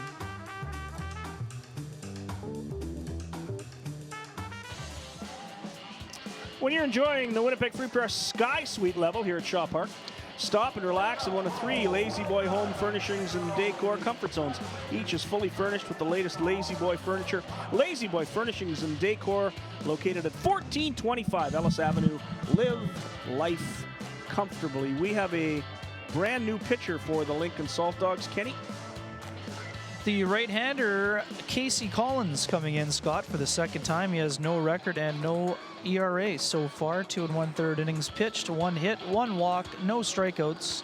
Faced 8 batters and opponents hitting just 143 against the right-hander from Glendale, Arizona, who spent part of last season with the Saltdogs as well, appearing in, posting a 2-2 record, 10 games, including 7 starts. So for the Goldeyes, in the bottom of the 6th inning, it'll be the number 9 hitter, Carlton Tanabe, followed by Adam Heisler and then Michael Gonzalez. Real good effort from Bennett Perry on the mound, the starter for the Saltdogs. 5 solid innings, 1 run on 3 hits. Well, they have taken a hit off the board, and that alleged single back in the 5th is now an error. That is, in fact, the 3rd error of the game to Michael Gonzalez. Also, Greider's throwing error, though, last inning. I think they might have left it the same. Yeah, they might have left it. You're right. 3 errors for the Goldeyes, all in that inning. Yeah. And we don't see it often, and the Goldeyes have a lot of sure-handed infielders, but there's no way around it. The infield defense let Kevin McGovern down that last inning. There's a 86-mile-an-hour fastball right down the middle, 1-1 to Carlton Tanabe. The Goldeyes are definitely getting a different look. The tall, lanky. And there's a fly ball in the left field, lazy fly ball. And it drops in. It was completely misplayed by the left fielder, Brandon Jacobs. Trying to get over was Chase Harrison, and Jacobs completely lost the baseball, and it'll go as a hit. Yeah, this is a high towering fly. And there's Brandon Jacobs. He has no idea. No idea where it is. It's swirling winds, but that is going to be a base hit. The wind must have really swirled. Well, that's what you call the old times high sky. And Brandon Jacobs had no clue where that was. And it was a lazy fly ball. It was. Not very good communication there by the Saltdogs. And there's a fly ball into center. Chase Harrison knows exactly where that is. He makes the catch. But Brandon Jacobs completely lost the baseball. Yeah, he didn't see it off the bat, it looked like, because he gave it the old hands in the air right away. And in that situation, as it turns out, it was much closer to Chase Harrison center field anyway, because of the way the wind was gusting, but just need a little better communication on that.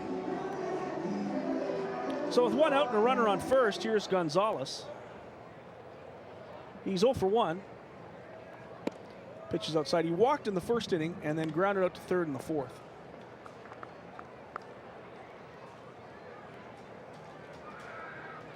2-1. Saltdogs lead it. 2 unearned runs. Charged to Kevin McGovern. And again, it was a tough spot for him to be in, but he gets the ground ball, which should have led to a double play to get them out of the inning. Instead, extra run goes up on the board. There was not a ball hit out of the infield in that inning. It was all ground balls. And I'm with you. The other play was an error as well. There should be 4 errors. Should be 4 errors in the goal. On the infield defense, including 3 for Michael Gonzalez. 2 balls and a strike to Gonzalez. That's in there, 2-2.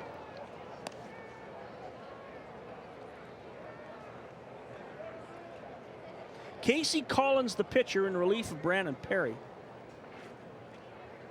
Correct that, Bennett Perry. There's one foul back into the suite level. 9th season of pro baseball for Gonzalez, who is a veteran. 35th round pick of the Colorado Rockies in 2008. Foul back again. Gonzalez stays alive. Count remains 2-2. Nice catch by a fan on the rebound off the glass from the Sky Suite. Seeing a lot of sliders today in today's contest. As you mentioned, though, such a different look here for Collins compared to Bennett Perry. That misses. 3 balls and 2 strikes now to Gonzalez.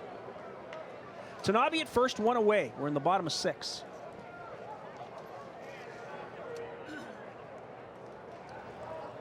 Tanabe runs pretty well for a catcher. There he goes. There's a ground ball to the third baseman, Allen. He can't make the play at second. He'll go across to first to get Gonzalez. And on to second base goes Carlton Tanabe. Tanabe off with the pitch on the hit and run. 3-2 count. So Tanabe is safe at second base. And here comes David Rome. A smart call by Forney to try to get the runner in motion there, Scott. Otherwise, that could have very easily been a double play as well. I don't think there's anything more Luis Allen would like than to start a double play at third base today. He has been flawless at third for Lincoln.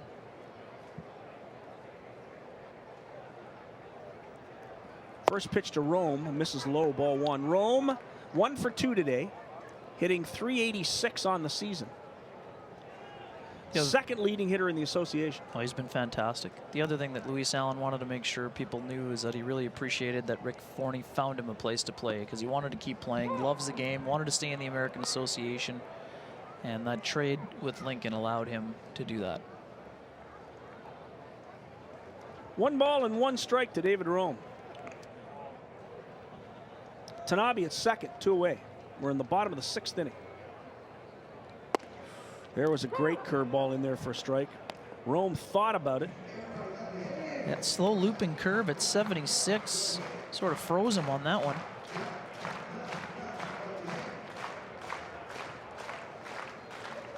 Two strikes to David Rome. Tanabe with a good lead at second. Here's the pitch. There's a line shot base hit.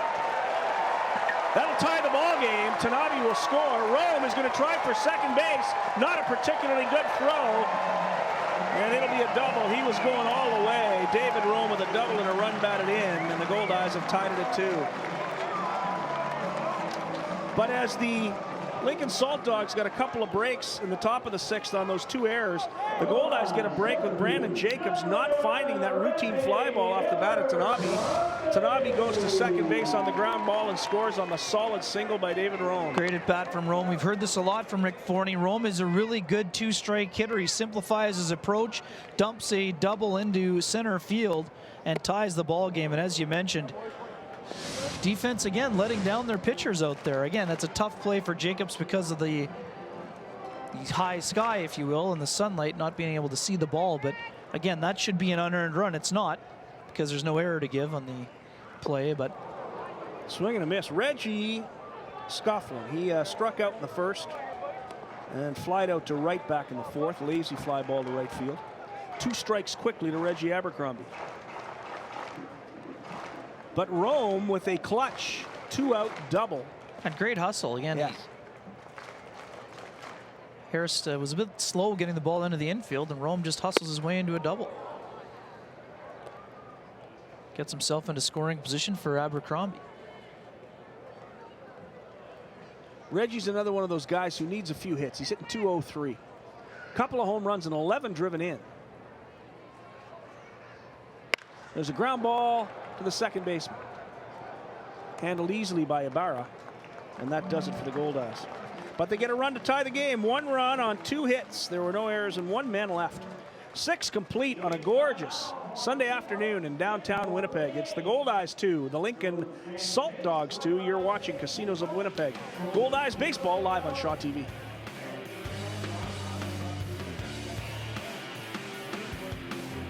You're watching Casinos of Winnipeg Goldeyes baseball on Shaw TV. I'm the greatest hitter in the world! Strike 3. Wow. I'm the greatest pitcher in the world! Optimism. Pass it on. Back at Shaw Park, the Goldeyes tie the game in the 6th inning as we head to the 7th. But first, we're going to show you some more pictures. Let's put them up there now at Shaw TV Winnipeg. Hashtag Let's Play WPG. Caitlin is here with her mother, wishing her a happy birthday here at Shaw Park. Our second picture here that you see, Jason, I believe it is. How good, Jesse, sorry, my apologies. How good do we do? Oh, yeah, I think you guys look fantastic. Absolutely. And our third picture up on the screen, Melissa Or it's Michelle. Is it Michelle? I'm getting bad signals here. Michelle is at it again. That's her second picture of the day. How about that? Let's do trivia as well now for our home viewers watching on Shaw TV Channel 9. The question is, how many seasons above 500 have the Goldeyes had since Rick Forney took over as manager in 2006? If you know the answer, tweet us at Shaw TV Winnipeg. Use the hashtag Let's Play WPG for your chance to win. Back to you, Scott. Thank you very much, Mike Valente. Nothing more fun than having a chance to win. Great crowd today at the ballpark. It may look like there's a number of empty seats. There are hundreds of people on the concourse. It is really hot in the sun today. Got to have that sunscreen on today if we're going to be at the park. We're going to the 7th inning. Starting to get a little cooler, a little nicer as we get later in the day, but it's still only 2:30. Nice breeze. Gorgeous. The breeze is lovely. This has been it's really nice in our little booth here, our spacious Shaw booth at the Shaw Park in downtown Winnipeg. So for Lincoln here in the 7th, it's Leverett, John Smith, and Brandon Jacobs. There is Kurt Smith, who hails from Willemstad, Curacao, and there is John Smith, who hails from Niagara Falls, New York. There is a high, deep fly ball. That is hit a ton, and it is gone out onto the street. Boy, was that crushed by Rene Leverett. Woo! Leverett drives it right past the MTS sign and onto the street on Waterfront Drive, and it's 3-2. Boy, did he crush that. This home run brought to you by Home Run Sports. Home Run Sports bringing you all the home runs all season long. Home Run Sports at 20 de la Seigneurie Boulevard. Wow. Third homer of the year for Leverett. And he absolutely crushes this one to the deepest part of the ballpark, Scott.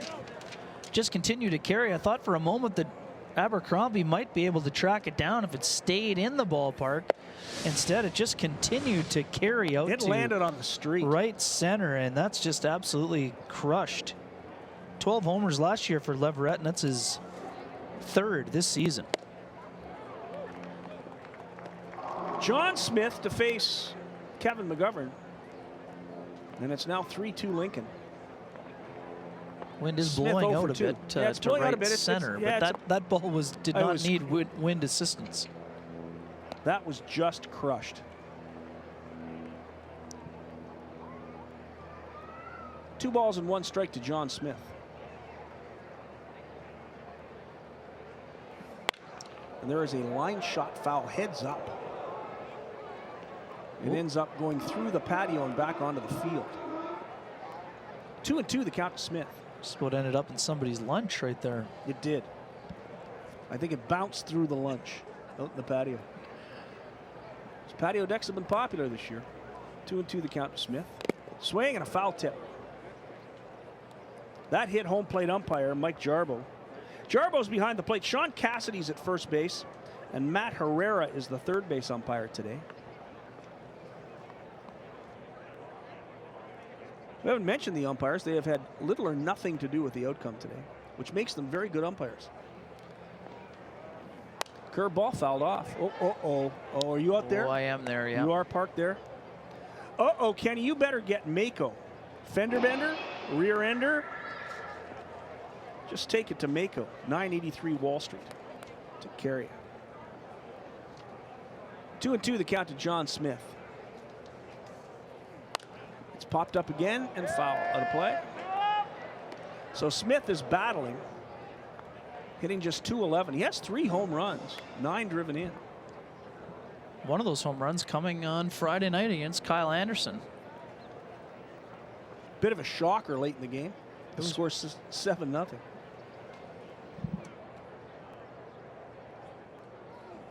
And there's a ground ball foul.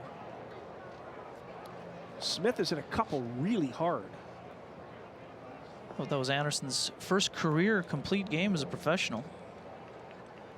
And I guess in some regards, after only giving up a swinging bunt, it's going to sound silly, but you almost feel better that someone hit a home run after that. If you'd thrown a one-hitter with a ball that hadn't gone out of the infield, you'd feel pretty bad about losing the perfect game. But this way he gets himself a complete game 2-hitter. I'm sure he would have preferred the shutout, obviously, sure, but He didn't seem to be too rattled by He it. was not rattled by anything about Friday's effort. 3-2 the count. Right down the middle, fouled off again. Brandon Shimo, the right-hander, warming up in the Goldeyes bullpen. Boy, he's been impressive this year. Absolutely. Got that sidearm action. Very impressive pitcher, Brandon Shimo. 3 balls and 2 strikes to John Smith. There's McGovern's pitch, misses outside. Smith draws a walk. Real good at bat there from Smith. Rick Forney looking down to the bullpen. As soon as Brandon Shimo is ready, he's going to be coming into this ball game. We're in the top of the 7th inning. Goldeyes lead at 3-2. The Goldeyes will head out onto the road after this one is over. They'll play in Sioux City tomorrow, Tuesday, and Wednesday. And then Thursday, Friday, Saturday, Sunday, they head to Fargo to play the arch rival Fargo Moorhead Redhawks at Newman Outdoor Stadium. They have a day off on Monday the 13th, and then they come back home and play Texas on the 14th, 15th, and 16th.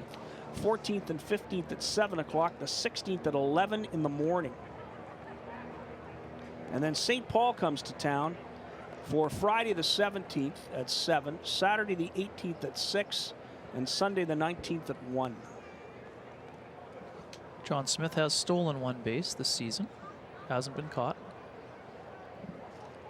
McGovern is being very careful.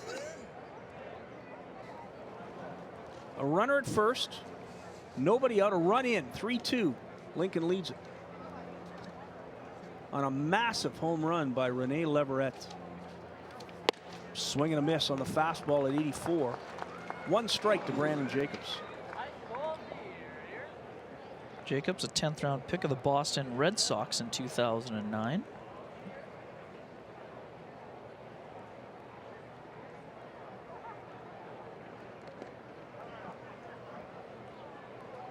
Was a Sally League All-Star, 2011, Greenville. Great year, 17 homers, 80 driven in 115 games that year. There's a fly ball into right field. David Rome wanders over. Wind really taking that baseball. Rome comes back to get it. Kind of a circuitous route for David Rome. That's a wind-related route, I believe, Scott. This ball really tails at the end. Rome tracking it nicely. Kind of blew back. Good job in right field. You can see the wind just blasting away at his jersey. He did a really good job. It is blowing right over the right field fence right now.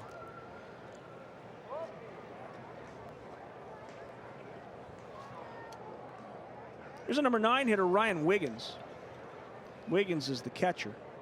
He's 0 for 2, grounded out to shortstop in the 3rd, and was safe on an error and scored a run on the 6th.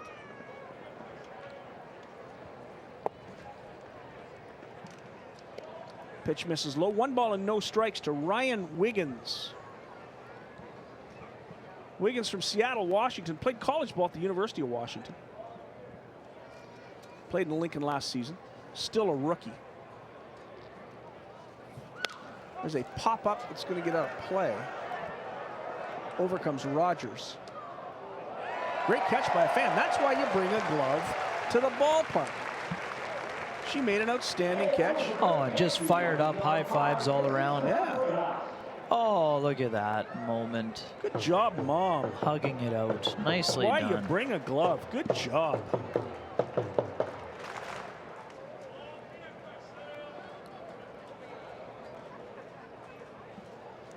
One ball and 1 strike to Ryan Wiggins. 1 away, 1 runner on base.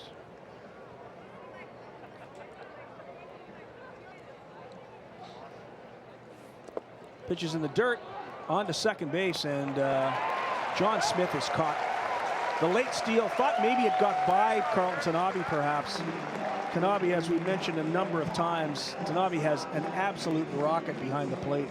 He saw Smith caught up and he was dead to rights at second base. Yeah, I'm not sure if this was a delayed steal or if he thought it got away from him, but Tanabe just throws an absolute bullet to Cassio Grider. And he's caught for the first time this season. Grider with the tag, 2-4 the put out, 2 away now. And 2 balls and 1 strike to Wiggins. Pitch is low, 3-1. Shimo seems to be ready, but now with 2 out and nobody on, Rick would very much like to get Kevin McGovern through this inning. And there's a chopper to Wes Darville at third. He will get out of the inning. Strike to Rogers at first, and that'll do it. But Lincoln takes the lead, 1 run on the 1 hit, a home run by Rene Leverett. No errors, and turns out nobody left on base despite the walk. Kevin McGovern gets 7 innings in and does a tremendous job.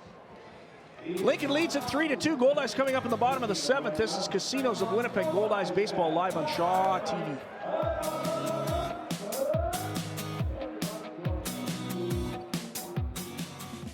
Be part of our show. Join the conversation, share your photos, or ask the Goldeyes a question. Follow us at Shaw TV Winnipeg and hashtag Let's Play WPG.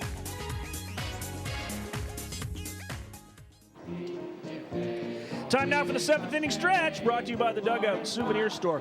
2 locations to serve you right here at Shaw Park. Goldie, Anders Lysak, Tara Meslowski, Catherine Cohn, the rest of the Goldeyes fan services reps leading the fans through the 7th inning stretch.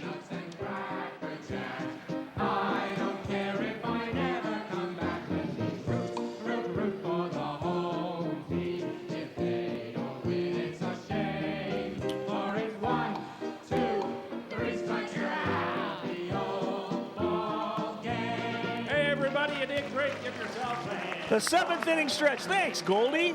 Brought to you by the Dugout Souvenir Store. 2 locations to serve you right here in Shaw Park. We go to the bottom of the 7th inning. Jacob Rogers, Cassio Grider, and Wes Darville will face long, lean, lanky Casey Collins, the 6'6", 240-pound Lincoln Saltdog pitcher. Yeah, big leg kick. Does he ever? And we know he can go multiple innings. He was a starter last season for the Saltdogs, as I mentioned earlier.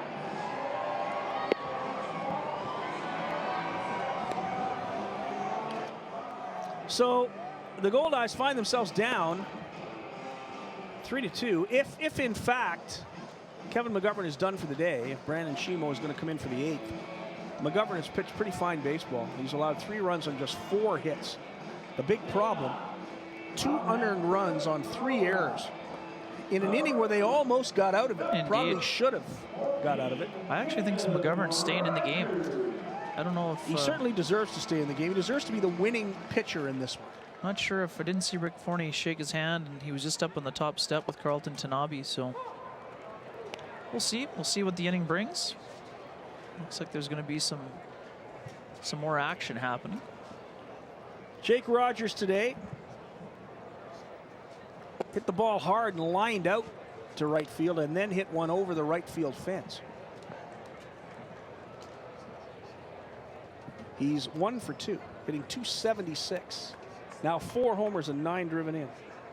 Pitch is high. 2 balls and 1 strike to Rogers. Rogers from Clearwater went to Dunedin High School, played most of his high school games in the Blue Jays Stadium in Dunedin. He said that was a pretty cool way to play high school baseball. But he said because of all of those spring training stadiums in Florida, a lot of high schools use them. So they played a lot of games in some really nice fields. And he said that the games they didn't play in the Jays Park, they played on the Jays minor league fields, which are as nice a ball fields as you're going to find anywhere. There's one fouled off. Whoa. Almost got Cassio Grider. Enter. Almost got our camera people. All the camera. Everybody okay down there? I'm sure everybody's all right. Good reaction. Oh, thumbs up. We got a thumbs up there. I'm sure everybody's okay. 2 balls and 2 strikes to Rogers. Here's the pitch. And there's a long fly ball the other way, but right at Brandon Rogers. Boy, he hit it hard again. Hit it right on the nose the other way. And this time aligned it at Brandon Jacobs. Did I say Rogers again? I got Rogers and Roberts all mixed up today. I was such a big Jake the Snake Roberts fan back in the day. Well, who wasn't? And with all my wrestling buddies, Dave Patrician and Marty Gold. Who wasn't? Who always make sure they send me Facebook posts about all of the great old wrestlers. Jake Roberts and Jake Rogers. Regardless, it's an out, one away here in the bottom of the 7th, and that brings up Cassio Grider. Luis Allen is playing almost on top of Cassio. You look at Casey Collins. There's the pitch. And that's low. 2 balls and no strikes to Cassio Grider. Grider today is 0 for 2. He lined out to center field, hit it hard, and then fouled out to Allen at third. Low and inside. 3 balls and no strikes to Cassio. Both of the corner infielders, Leverett and Allen, are almost on top of Grider, thinking he's going to try to lay one down. And for those of you still asking why it says Brewers on the Goldeyes uniform, and that almost hit Cassio. He draws a walk on 4 pitches. It is because the Wawanesa Brewers were inducted into the Manitoba Baseball Hall of Fame last night in Morden. And it's the Hall of Fame game here at the ballpark where the Goldeyes pick a uniform to wear. Last year was the Hamiota Red Sox. Indeed, they've worn some great uniforms. I love the purple one. Forget who that was. There goes Grider on to second base. The throw is high, and Cassio Grider steals second. So Grider gets himself in scoring position with a walk and a stolen base, and there was no doubt he was taken off. Instant offense right there, Scott. Instant offense. That's the 5th steal of the season for Cassio Grider, who got himself a great jump after that walk.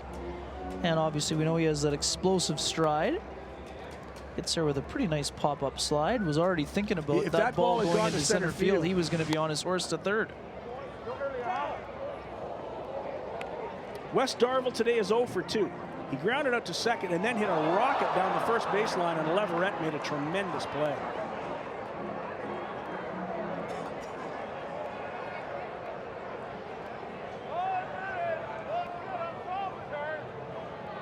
One and one, the count to Darville.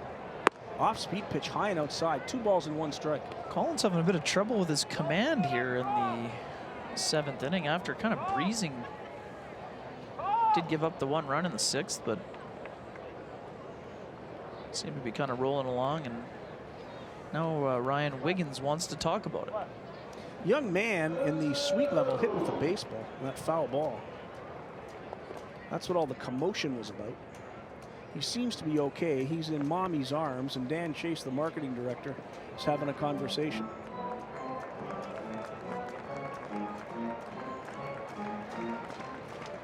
So 2 balls and 1 strike to Wes Darville. Pitch is on the corner, 2-2.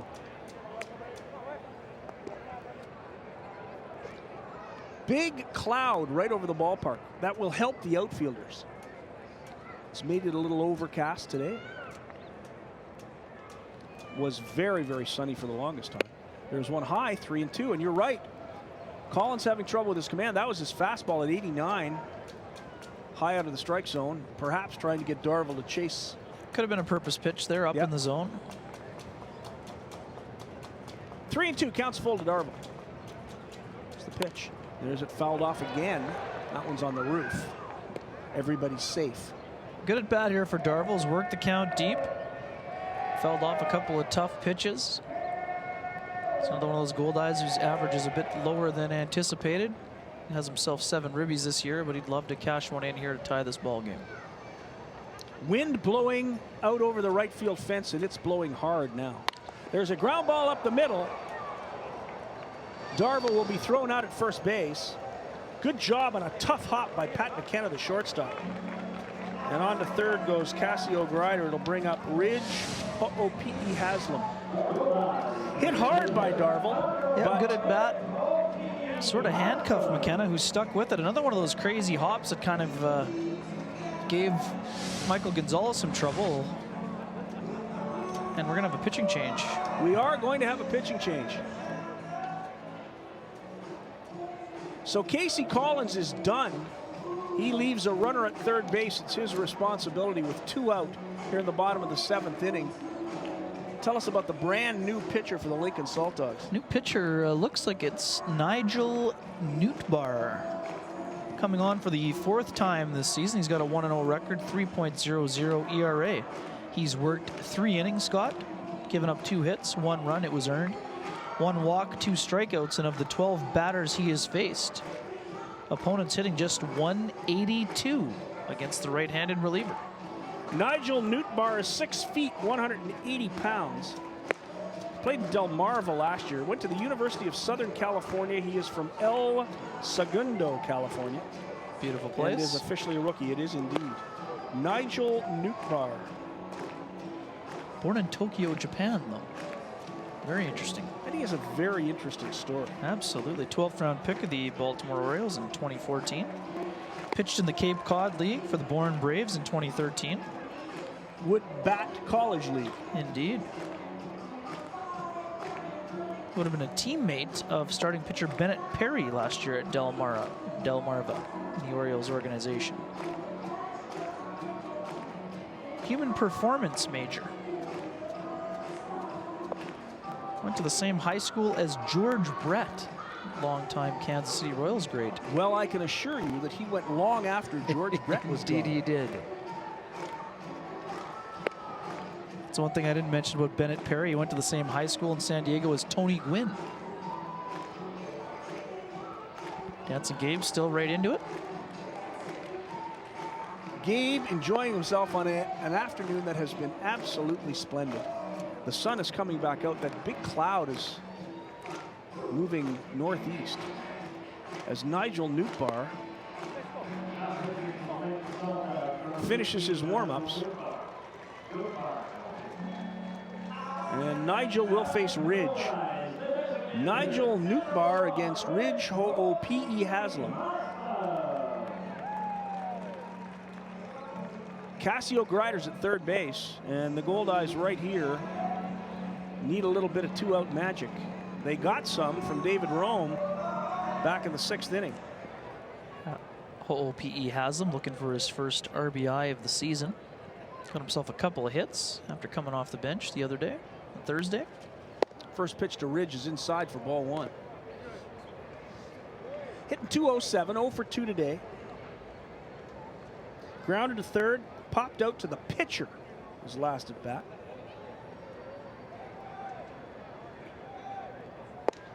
Nootbaar's pitch misses. 2 balls and no strikes. To the product of Hilo, Hawaii. Had a lot of good Hawaiian ball players in this team. Kohi Downing, Ridge Carpenter, Carlton Tanabe. Pitch is low and inside. Ball 3, 3 balls and no strikes. Had 2 Ridges. Indeed. Ridge Carpenter and now Ridge Ho'opi'i Haslam.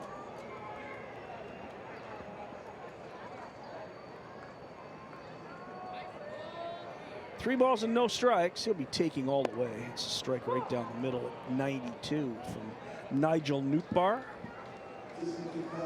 Quite a bit of a different look than what Casey Collins was bringing to the table in terms of the delivery. Nootbaar gets the sign. Here's the pitch. Swing and a foul tip into the glove of Ryan Wiggins. 3 balls and 2 strikes. 92-mile-an-hour fastball, and Ridge couldn't catch up.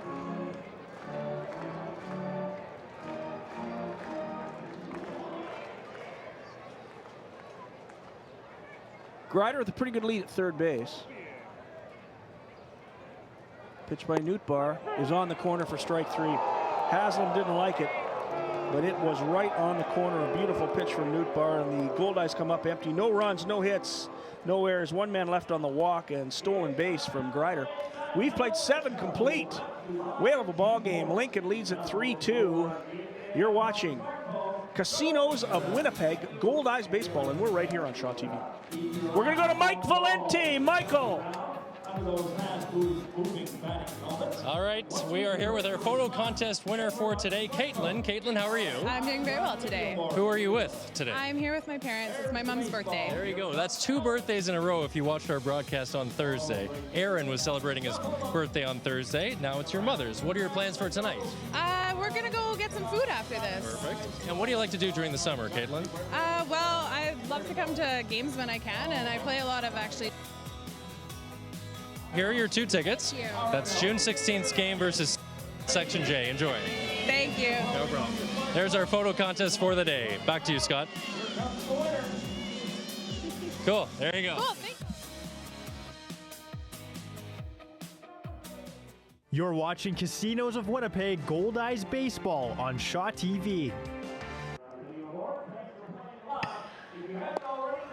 The out-of-town scoreboard brought to you by Salisbury House, celebrating their 85th anniversary with miraculous Mondays.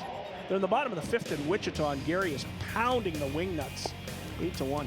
Kansas City leads Sioux City 4-0. Sioux City, one of the great teams in this league, just not playing like Sioux City did last year.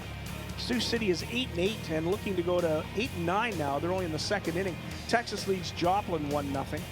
We'll see Texas in here in a couple of weeks. Fargo plays Sioux Falls at 4:05 this afternoon in Sioux Falls. And then St. Paul and Laredo go at it way down on the border between Texas and Mexico at 7:05. You're not playing many afternoon games down there. It's pretty warm. They'll go at 7:05 tonight. That's the out-of-town scoreboard brought to you by Salisbury House, celebrating their 85th anniversary with miraculous Mondays. We got a brand new pitcher for the Goldeyes, and he's a good one, Brandon Shimo. Brandon Shimo, Scott, coming on for the 8th time this season for the Goldeyes. No record, no earned run average. 7 innings pitched, 4 hits, no earned runs allowed, no walks, 8 strikeouts. He's given up just 1 double, the only extra base hit he has allowed. Faced 24 batters, opponents hitting just 167 against the man with the frisbee-like slider. Brandon Shimo, here in the 8th inning, will face the top of the order. Chase Harris, Pat McKenna, and Christian Ibarra. Brandon Shimo is from German, Pennsylvania. He was born and raised in Scranton. Played last year in the Can-Am League with Sussex County. Still considered a rookie here in the American Association. Shimo gets the sign. There's the pitch off the, and it hit. It hit the batter, Chase Harris. Sounded like it went off his bat, but it hit him. Hit him in the bicep, I believe. Shimo trying to argue that he leaned right into it. Certainly didn't make much effort to get out of the way, but now let's have a peek. It's far enough inside that I think the hit batsman is the proper. Actually, that was right over the plate. Sorry, that upon further review. Oh my That's goodness. why Brandon Shimo had a beef. There's a chopper down to third base, picked up by Darvill. He fires to first. They get him. It works like a bunt though. That swinging bunt. That's the second time McKenna's done that in the series. It'll go as a 5-3 put out. Onto second base goes Chase Harris. Chase Harris put his elbow over the plate. Wow. You want to get hit when you do that. Great play, but this is a great play defensively by Darvill. Tremendous. Bare hands, it gets it across the diamond against a pretty speedy base runner in McKenna. So there's one out.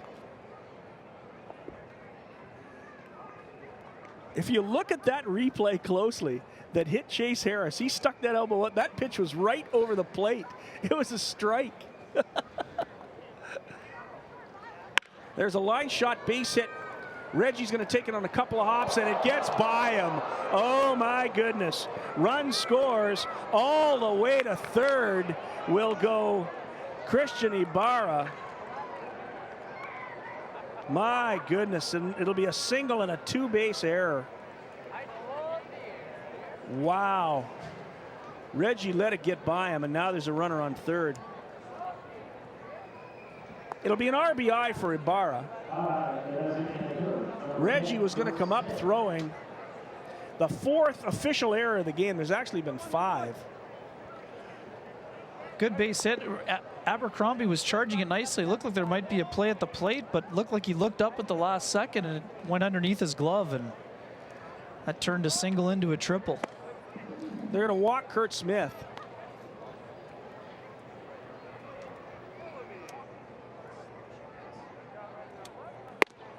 That was almost a strike. It was high, but it was almost over the plate. 2 balls to Kurt Smith on this intentional walk. Yeah, Goldeyes defense has certainly let them down here today, Scott. Yeah, they still only scored 2 runs. Oh, this sure. team should score more than 2 runs. Absolutely, but the pitchers have been let down.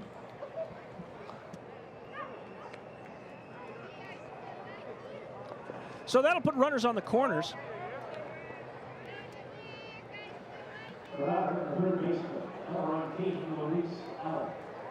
And again, the intentional walk to set up the double play up the middle if they can try to get out of the inning.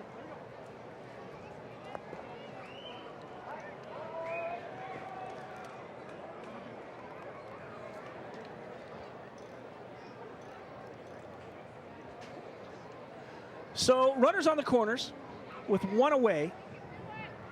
Ibarra's at third, Smith's at first. Here's Luis Allen. First pitch to Allen, the side winder. The slider outside, ball one.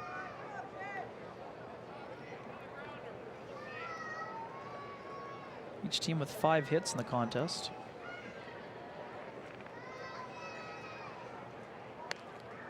Foul back by Allen, 1-1. Pretty good pitching. Just the defense has been a little bit suspect on the Goldeyes side of things. Could easily have 5 errors up on that board. Officially, it's 4.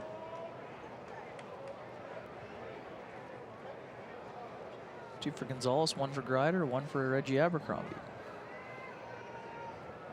Another slider, foul back by Allen. Very good pitch.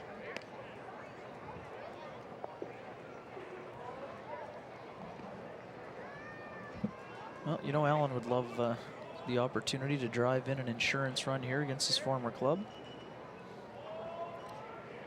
Shimo trying to get a ground ball or a strikeout. Slider again, 2-2 the count to Allen. Tried to get him to chase one away. Luis holds.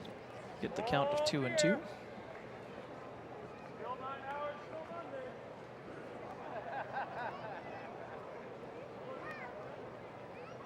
And there's a line shot into the gap. That's going to score 1. On to third goes Kurt Smith. Reggie has trouble handling it, and Smith is held at third. It's a base hit and an RBI for Luis Allen. And that suddenly makes it 5-2. Leaves runners on the corners with just 1 out. Well, Allen, good piece of hitting. Got a pitch that he liked and drilled it between left and center field. Abercrombie bobbles it. Won't cost him an extra base, though. I think the runner was going first to third anyway in that situation, but Goldeyes still in a bit of trouble here.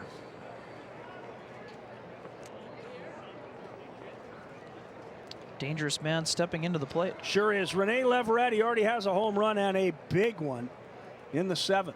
First pitch to Leverett, sliders in there for a strike. Leverett crushed it right over the Winkler Meats sign. Almost hit the MTS sign on the scoreboard. Bounced on the street on Waterfront Drive. It was crushed. There's a ground ball to Darville. He'll go to second for 1. Lots of time to get it to first and the double play. 5-4-3, and the Goldeyes are out of the inning without too much damage. There were 2 runs on 2 hits. There were no errors. 2 men were left on base, a walk and a hit batsman. We've played 7.5 innings. Go to the bottom of the 8th. It's Lincoln 5, Winnipeg 2. This is Casinos of Winnipeg Goldeyes Baseball, live on Shaw TV.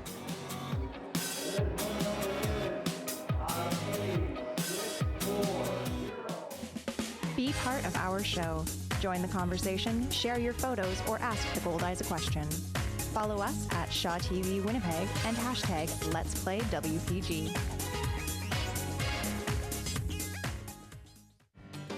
Join the Kids Fest for its after-hours fundraising event, Friday, June 10th at the Forks. We want to reach more kids with our community programs, and we need you to help us. The night is hosted by Al Simmons with performers from all over the globe, topped off with an all-you-can-eat hot dog buffet. It's a night out for adults, after hours, Friday, June 10th at the Forks. Visit kidsfest.ca for more information.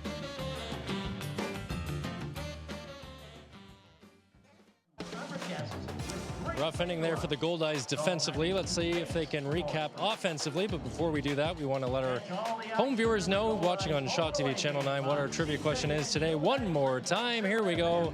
Here it is. The trivia question is, how many seasons above 500 have the Goldeyes had since Rick Forney took over as manager in 2006? If you know the answer, tweet us at Shaw TV Winnipeg. Use the hashtag Let's Play WPG, and we will award you a pair of tickets to a Goldeyes home game. Scott.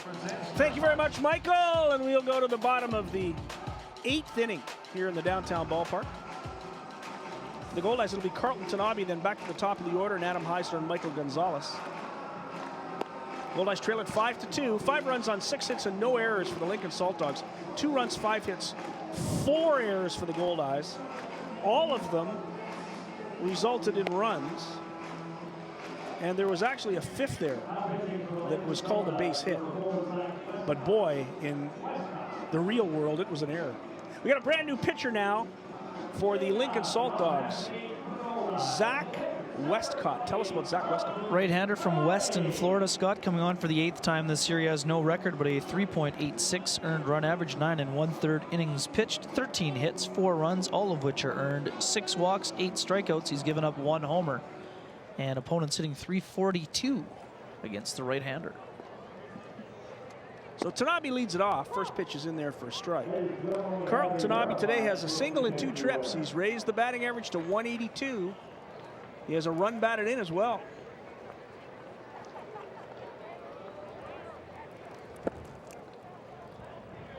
So a run scored and a run batted in this season for Carlton Tanabe. He scored on the David Rome double. The Goldeyes' second run is hit hard, but right at McKenna at second base. Correct that. Christian Ibarra at second base. And Ibarra throws him out easily, so 1 away here in the 8th inning. And the sign man has Heis, baby. Oh, there you go. Another good contact by Carlton Tanabe. Hard. Nice job by Ibarra to get over there. McKenna was over there on Friday night. Second base. Christian Ibarra, second baseman. 1 away. First pitch to Heisler. It's high and inside, ball 1. See that rocket shot of Ibarra? Does a nice job keeping it in front of him. Fires it over. First base to Leverett. There's another ground ball in the hole. McKenna gets over and gets it, or Ibarra rather, gets over and gets it. I'm still stuck on Friday. 2 ground balls to Christian Ibarra at second base. 2 away, and that'll bring up Michael Gonzalez. Oh my goodness. M-A-I, oh my goodness. Giving the sign man some credit. He's been on his game this week. He is solid. He's been good all week. It's been points for creativity, no question about that. Gotta love sign man.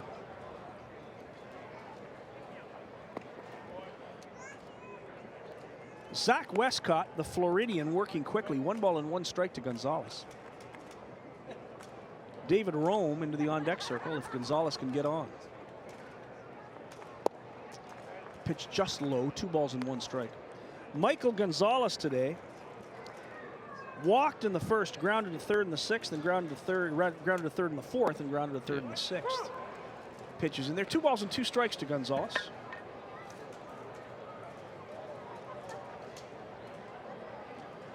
Michael makes his home in Naples, Florida.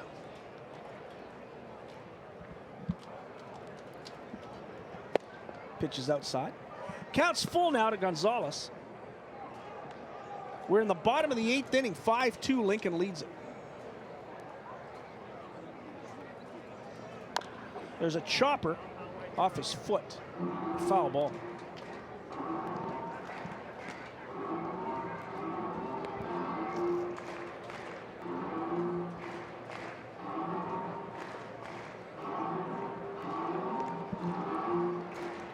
David Rome in the on-deck circle opened the season with a 10-game hitting streak. Great start to the year. Eric Sim, the right-hander, fireballer, warming up. Pitches low, and Gonzalez gets himself a walk. So the Goldeyes stay alive here in the 8th. And that'll bring up red-hot David Rome. Rome hitting .397 now. Still no home runs. But he leads the Goldeyes with now 13 runs batted in. Heisler has 12, Abercrombie 11, and Rogers 9. First pitch to Rome is in there for strike 1.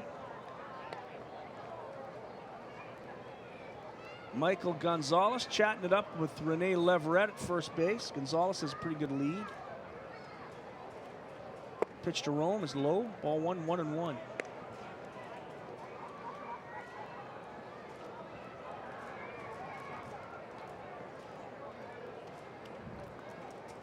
Gonzalez. Doesn't go, and there's a line shot the other way, and it'll get down for a base hit. Gonzalez will go to third. Another hit for Rome. Man, what a hitter. This guy can hit. He's 3 for 4 today. Gonzalez goes all the way to third base, and now Reggie is the tying run at the plate. Yeah, certainly Goldeyes keeping themselves in it here. David Rome, you're looking at now, is outstanding. He's now hitting 400 this season. Honed his skills in the Atlanta Braves organization, and he's just off to a blazing start in the American Association. So here's Reggie. He's due. And there's a ground ball up the middle, a base hit, and run will score. Rome is going to go to third. And Reggie, a single and a run batted in. Abercrombie's 12th RBI of the season. And the Goldeyes have cut it to 5-3.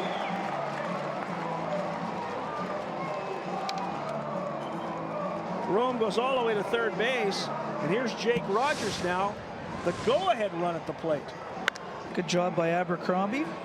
Simplifying things, gets a ball over the plate, drives it up the middle for an RBI single. Good base running, heads up base running by Rome. Go first to third. Goldeyes still in business here. The one thing that really smart ball players understand is the rain comes. We have rain. Can you believe it? It's raining. One little dark cloud and it's coming down. So runners on the corner still, but Rome understands that outfield grass is a little bit long. And that ball slowed right down when it got through the infield. Uneven too, he knows and the Chase defense. Harris, it's no doubles defense in center field. Sure. And so Chase Harris is going to take him a long time to come in and get that ball. We got some double-barreled action going now in the Goldeyes bullpen. 2 balls and no strikes now to Jacob Rogers. We have a lefty up in the Lincoln bullpen. Alan Piguero joining Eric Sim in the Goldeyes pen. And indeed, it is a left-hander for the Saltdogs warming. It's either Jeff McKenzie or Randy Ziegler. Pitch in the dirt. 3 balls and no strikes to Rogers. Cassio Grider in the on-deck circle. Could have an opportunity to tie this one up. There you look at Jake Rogers in his Wawanesa Brewers. Green light him here, 3-0. Oh, I think so. If it's close. It was right down the middle. Rogers was not green lighted. It is Jeff McKenzie. And again, some hitters aren't comfortable True. hitting 3-0. Now the sun's back out. Also down 2 runs. Want to be very selective. Try to get a pitch you can drive here if you're Jacob Rogers. Swing and a miss. Big, long, looping swing. He was thinking waterfront drive. Thinking 3-run home run, no doubt about that. Fastball up. A little late movement from Westcott. 3-2 the count to Rogers. Runners on the corners, 2 away. Here's the pitch, and it's chopped at the plate. Handled by the pitcher, fire to first, and they get Rogers, and the inning is over. It was chopped high, but a good job by Zach Westcott to get Rogers and end the inning. The Goldeyes do get a run on a couple of hits. No errors and 2 left. We have a big dark cloud over the outfield. Sun over the plate. It's an odd afternoon now. Goldeyes trail at 5-3. We'll be back with the 9th inning. You're watching Casinos of Winnipeg Goldeyes Baseball live on Shaw TV.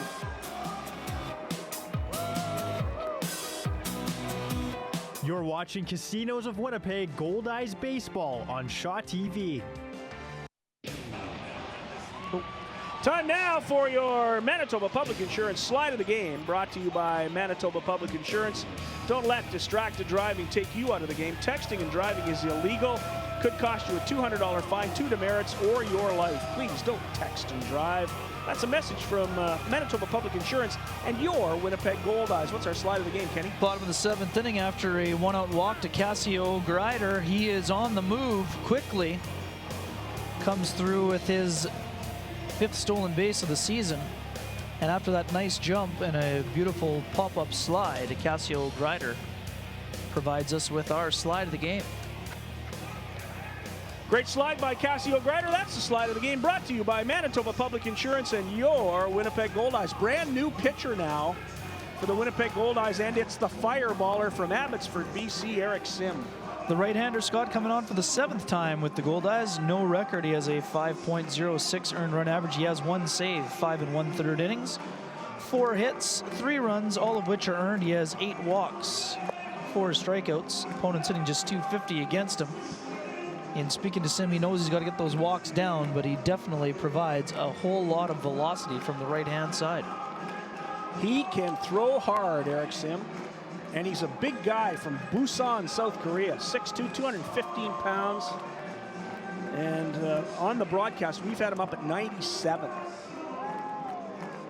So the Goldeyes try to get through the 9th.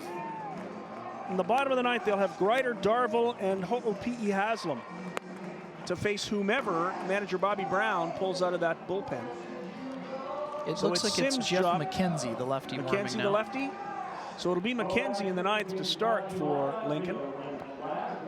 A nice chat with Sim after his discussion with Bob Elliott on Friday at the ballpark here.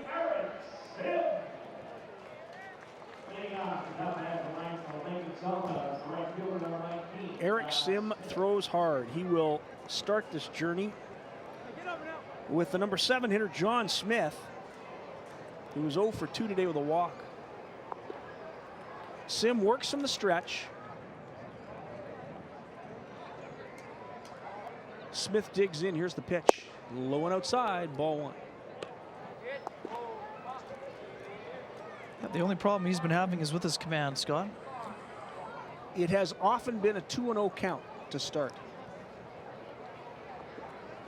And there's a pop-up. Great pitch by Sim at the knees. And the only thing Smith could do with it is pop it up. And that wind is something up there. Darvel does a great job to stay with it.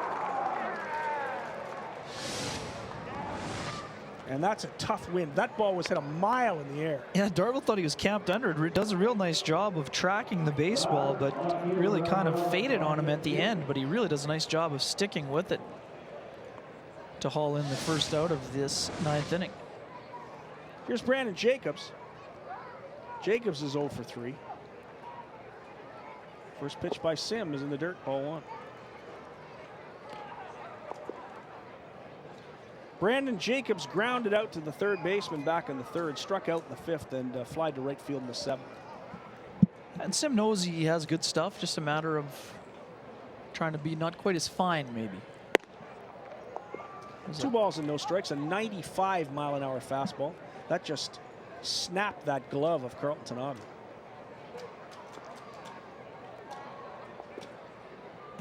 Pretty live arm, as they say in the scouting stuff. world. Electric stuff.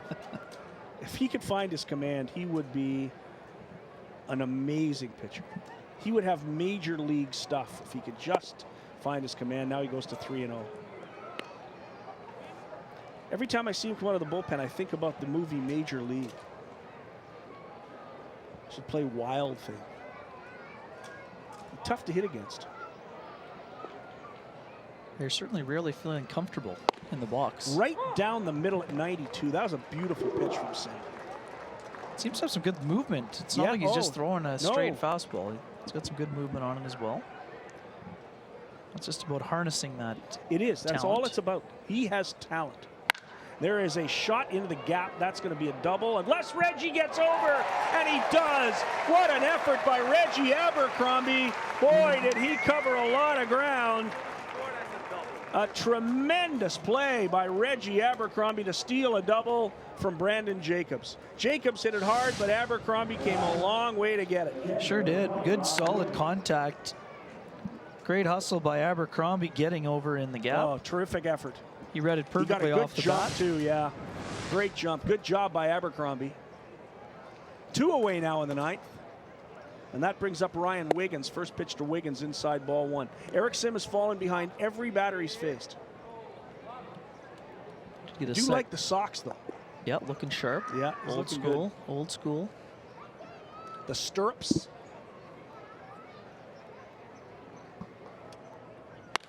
Fouled off onto the street, 1-1.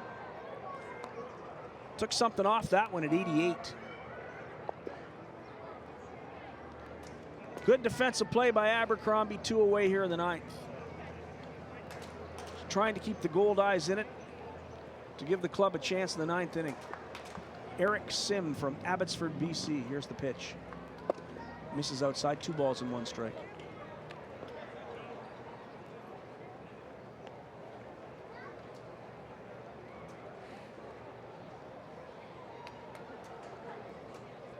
Ryan Wiggins today has been safe on an error and scored a run and grounded out twice. Pitched for Moose Jaw for a little while in the Wooden Bat League, Summer League. Quite enjoyed the experience from what he was mentioning on Friday. 3 balls and 1 strike to Ryan Wiggins.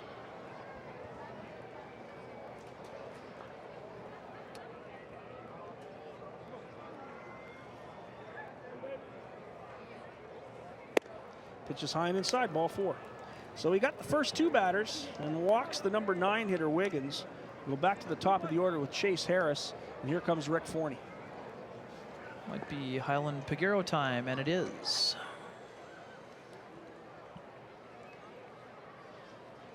Highland Piguero's coming out of the bullpen, and the Goldeyes will change pitchers here in the 9th inning.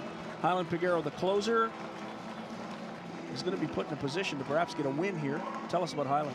Coming on for the 9th time, the Goldeyes closer. He's 1-1 with a 5.40 earned run average. Scott, he has 3 saves on the campaign, 8 1/3 innings worked, 7 hits allowed, 6 runs, 5 of which are earned. He's walked 3, struck out 11, given up 1 home run, and opponents are hitting just .219 against the man with the potent slider. He does have a slider and loves to throw it. Indeed he does. Throws it probably 70% of the time. Highland Piguero from Azua, Dominican Republic. He lives in Greensboro, North Carolina, and has lived there for a while. Made it to the majors. 2 seasons, parts of 2 seasons with the Arizona Diamondbacks. So Piguero will try to get the final out here in the 9th and give the Goldeyes a chance to come back in the bottom of the 9th inning. As we mentioned for the Goldeyes, it's Cassio Grider, West Darville, and Ridge Ho'opi'i Haslam to try to get the Goldeyes back in this one. Look at that wind. It is blowing now. Looks like flags all over the ballpark are blowing blustery out over the right field wall. Those poles are shaking out there. They're shaking. It's pretty rare you see the left-handed closer. Looks like the Goldeyes are going to face Jeff McKenzie. He's the closer of the Saltdogs in the 9th, which could deter any potential pinch hitting situations. Goldeyes do have 2 left-handers on their bench in Tanner Murphy and Josh Romanski. But with the left-hander, not sure if Rick Forney will use a pinch hitter for Ridge Ho'opi'i Haslam or not.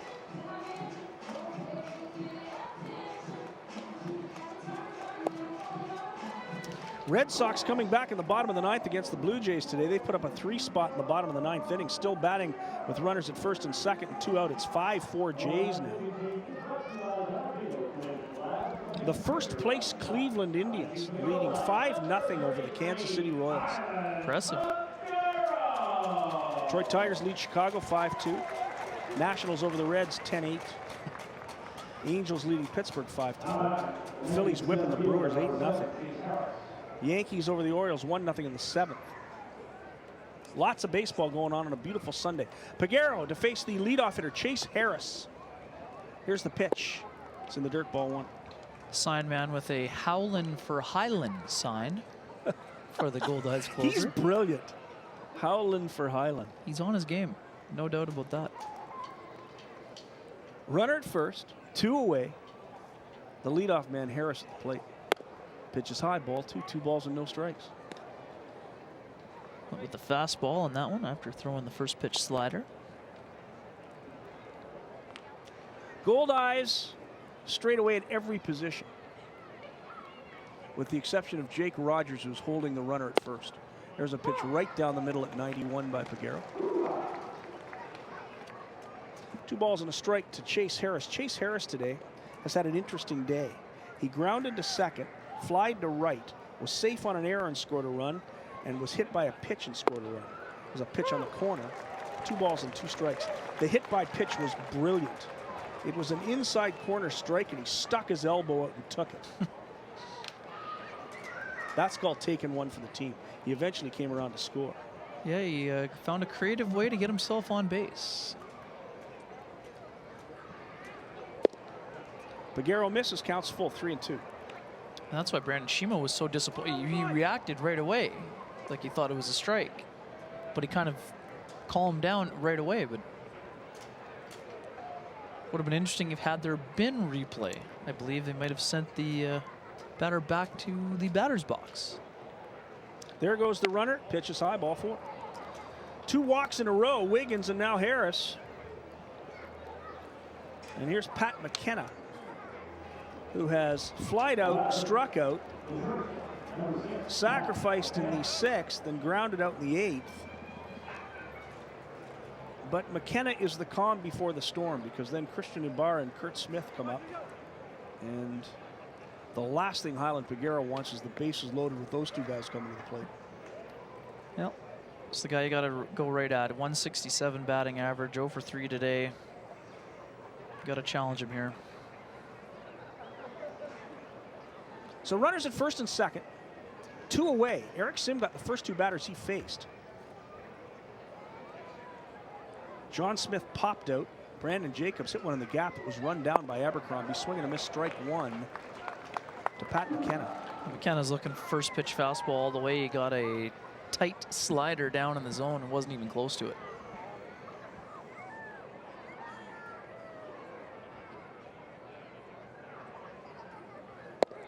There's a pitch right on the corner, maybe the best pitch Peguero's thrown. Yeah, absolutely. Another tight slider down at the knees and away. Quickly gets himself up in the count, 0-2. Wouldn't be surprised to see a 3rd slider here in the dirt.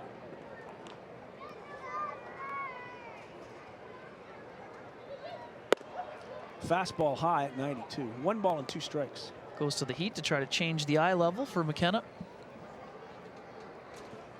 Still in control of the count. Wiggins leading off second. Harris at first. Swing and a miss. He struck him out. Pregame with the slider gets McKenna on strikes. And that'll do it for Lincoln in the 9th. No runs, no hits, no errors. 2 left on 2 walks. We'll go to the bottom of the 9th. The Goldeyes trail at 5-3. They need a little magic in the 9th inning. You're watching Casinos of Winnipeg Goldeyes Baseball live on Shaw.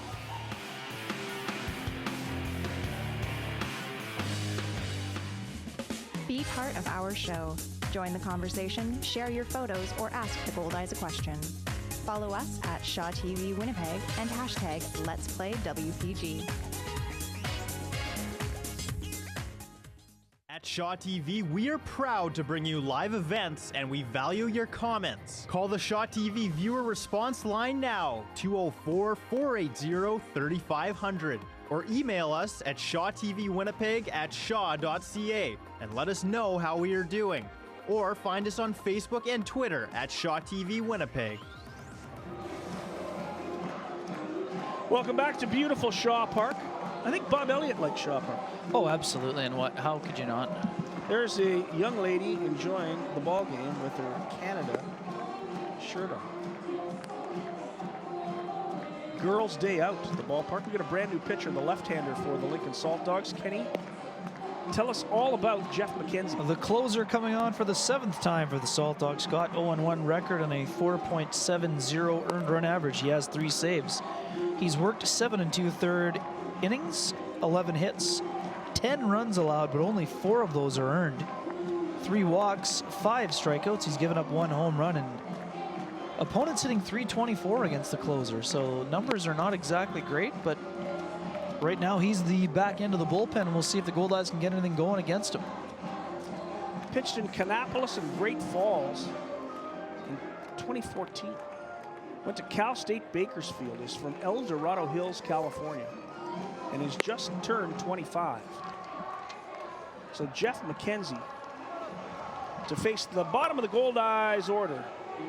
The number 6 hitter, Cassio Grider, number 7, West Darville, and number 8, Ridge, Ho'opi'i Haslam. There you look at Goldie, who I think would like in a bat today. He's ready for one. McKenzie, a 28th round pick of the Chicago White Sox in 2013. Spent 3 years in their system. before he was released. So here's Cassio Grider.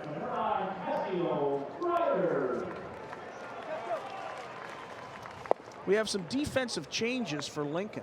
Luis Allen has moved to first base, replacing Rene Leverett. Looks like a bar at third. And there is a long fly ball. The wind is going to knock it right down. It is gone. A home run for Cassio Grider. Despite the wind blowing out the other way over right field, Grider hit it so hard, he hit it by the Salisbury House sign. Suddenly it's 5-4, and Cassio Grider has the Goldeyes right back in it. This home run brought to you by Home Run Sports. Home Run Sports will bring you home runs all season long. Home Run Sports at 20 Della Century Boulevard. Wow, did he crush that. Second homer of the season for Grider. Got a pitch up in the zone and attacked it, Scott. It's a great look at it. Fastball up, and Grider gets the bat head out in front and drills it. Despite the fact that the wind had been knocking the ball down out in left field, there was no ball being knocked down there. Grider just crushed it. Cassio Grider's second home run of the year. 7th run batted in, and the Goldeyes have cut it to 5-4 now with nobody out in the 9th. This is Wes Darver. 2 strikes already from McKenzie. Swing and a miss. He struck him out. Darvo goes down on strikes. Now there's 1 away. And here is Ridge Hopi Haslam.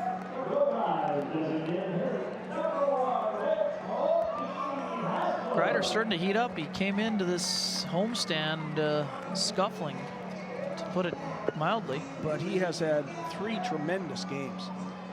Grider today, a home run and a walk, 1 for 3. He's going to be sad to see the Saltdogs leave town. Ball 1 to Haslam. Hitting .200, 0 for 3 today.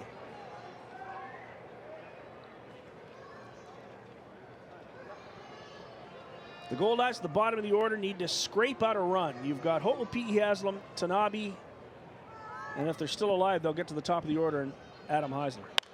There's one foul back onto the street. 1 ball and 1 strike to Ridge. Good swing there by Ho'opi'i Haslam. Got himself a pair of hits Thursday's broadcast.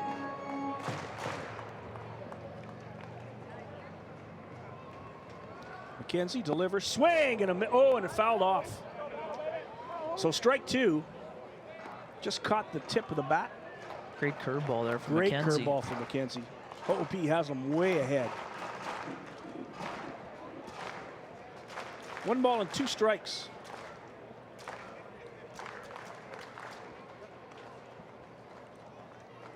Another curveball hit the other way and foul. Hit pretty hard, but just foul. Count stays at 1 and 2. Josh Romanski has grabbed a bat and a helmet. Could be a potential pinch hitter for Carlton Tanabe, depending on what happens in this at bat.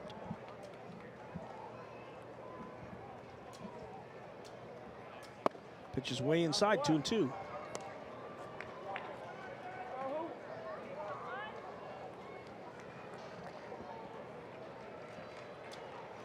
Goldeyes need base runners.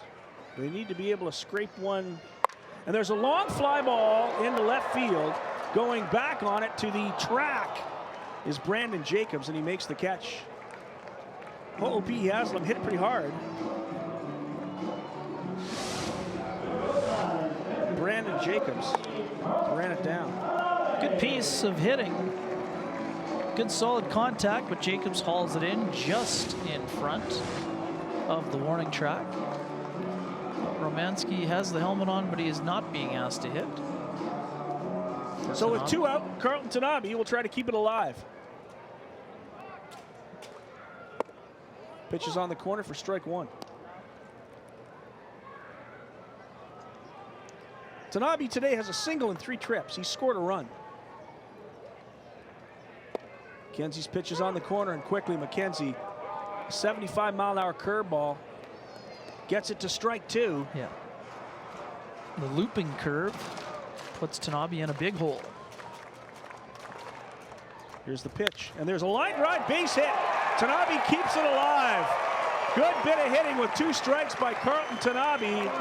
And here comes Adam Heisler. I think Romanski is going to pinch run rather than pinch hit.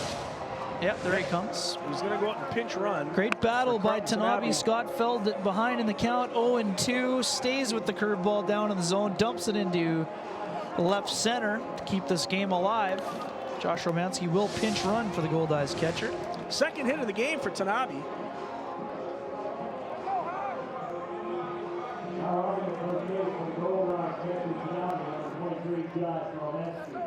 So Romanski will run. If the Goldeyes can score a run, Tanner Murphy will come in and catch, in all likelihood. Now here's Adam Heisler with the wind blowing over the right field wall. The outfield is deep, and there's a line drive base hit. With the outfield deep, Romanski's going all the way to third base. The Goldeyes have something going now. Heisler singles on the first pitch he sees, and all they need now is a base hit from Michael Gonzalez. Well, another pitch up in the zone, Scott. Drilled into right field. Goldeyes have something in business. Been a tough day for Gonzalez defensively, but you can forget. He will forget all of those everything errors with the base hit right here. With a single here. The Goldeyes giving themselves a chance here in the 9th.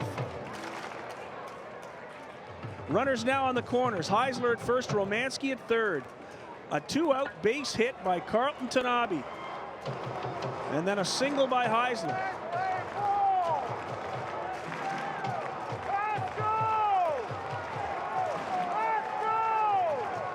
So the Goldeyes with a chance. A home run by Grider to lead off this 9th inning. Cut the 5-3 lead to 5-4. And now with McKenzie in there and Michael Gonzalez at the plate. Gonzalez has 2 walks and 2 groundouts in 4 trips to the plate today.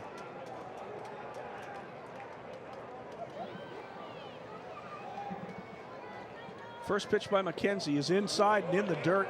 Good job by Wiggins to block that at the plate. Boy, if that gets by him, Romanski gets a free one. And you got to be aware of Heisler's speed here too. He could get himself into scoring position, but you got to be 100% sure, obviously, in this situation with 2 down. You don't want to take the bat out of Gonzalez's hands. Here's the pitch. That's in there for a strike. Gonzalez sees a strike, and it's 1-1.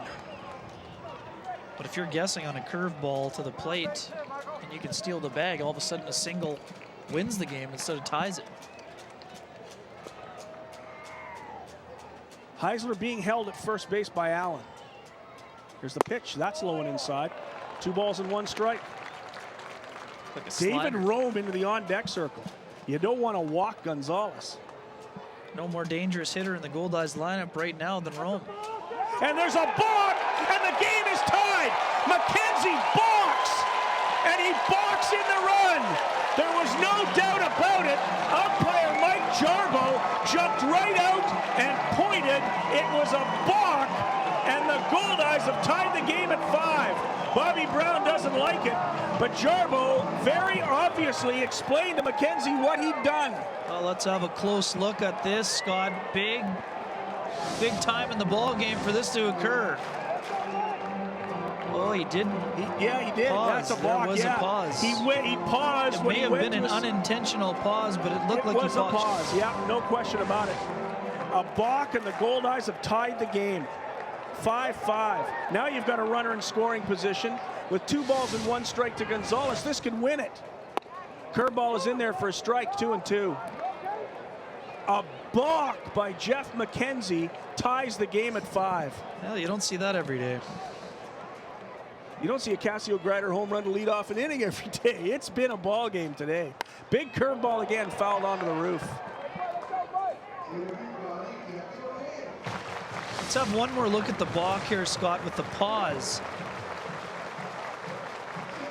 Oh, Yeah, there you see he definitely flinched. Even if you see the replay, I know McKenzie did not agree at the time, but if you take a look at that replay, there definitely was a little bit of a herky-jerky movement in that motion. So McKenzie box home the tying run here in the 9th inning. Now the Goldeyes with a chance to win it. Heisler at second and 2 out. It's the pitch to Gonzalez. A line shot into left field. Here comes Heisler around third. He'll score, and the Goldeyes score 3 in the 9th, and they win it 6-5. What a tremendous finish for the Winnipeg Goldeyes and Michael Gonzalez. Gets a Gatorade shower.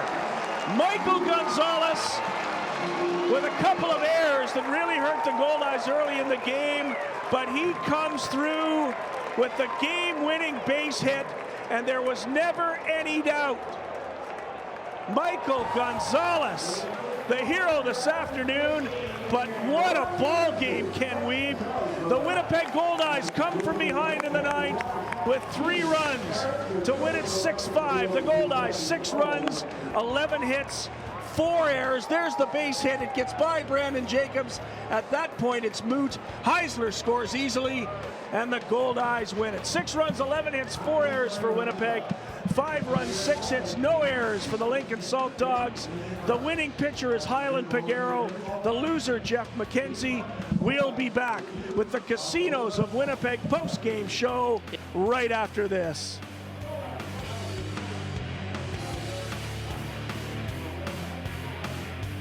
You're watching Casinos of Winnipeg Goldeyes Baseball on Shaw TV.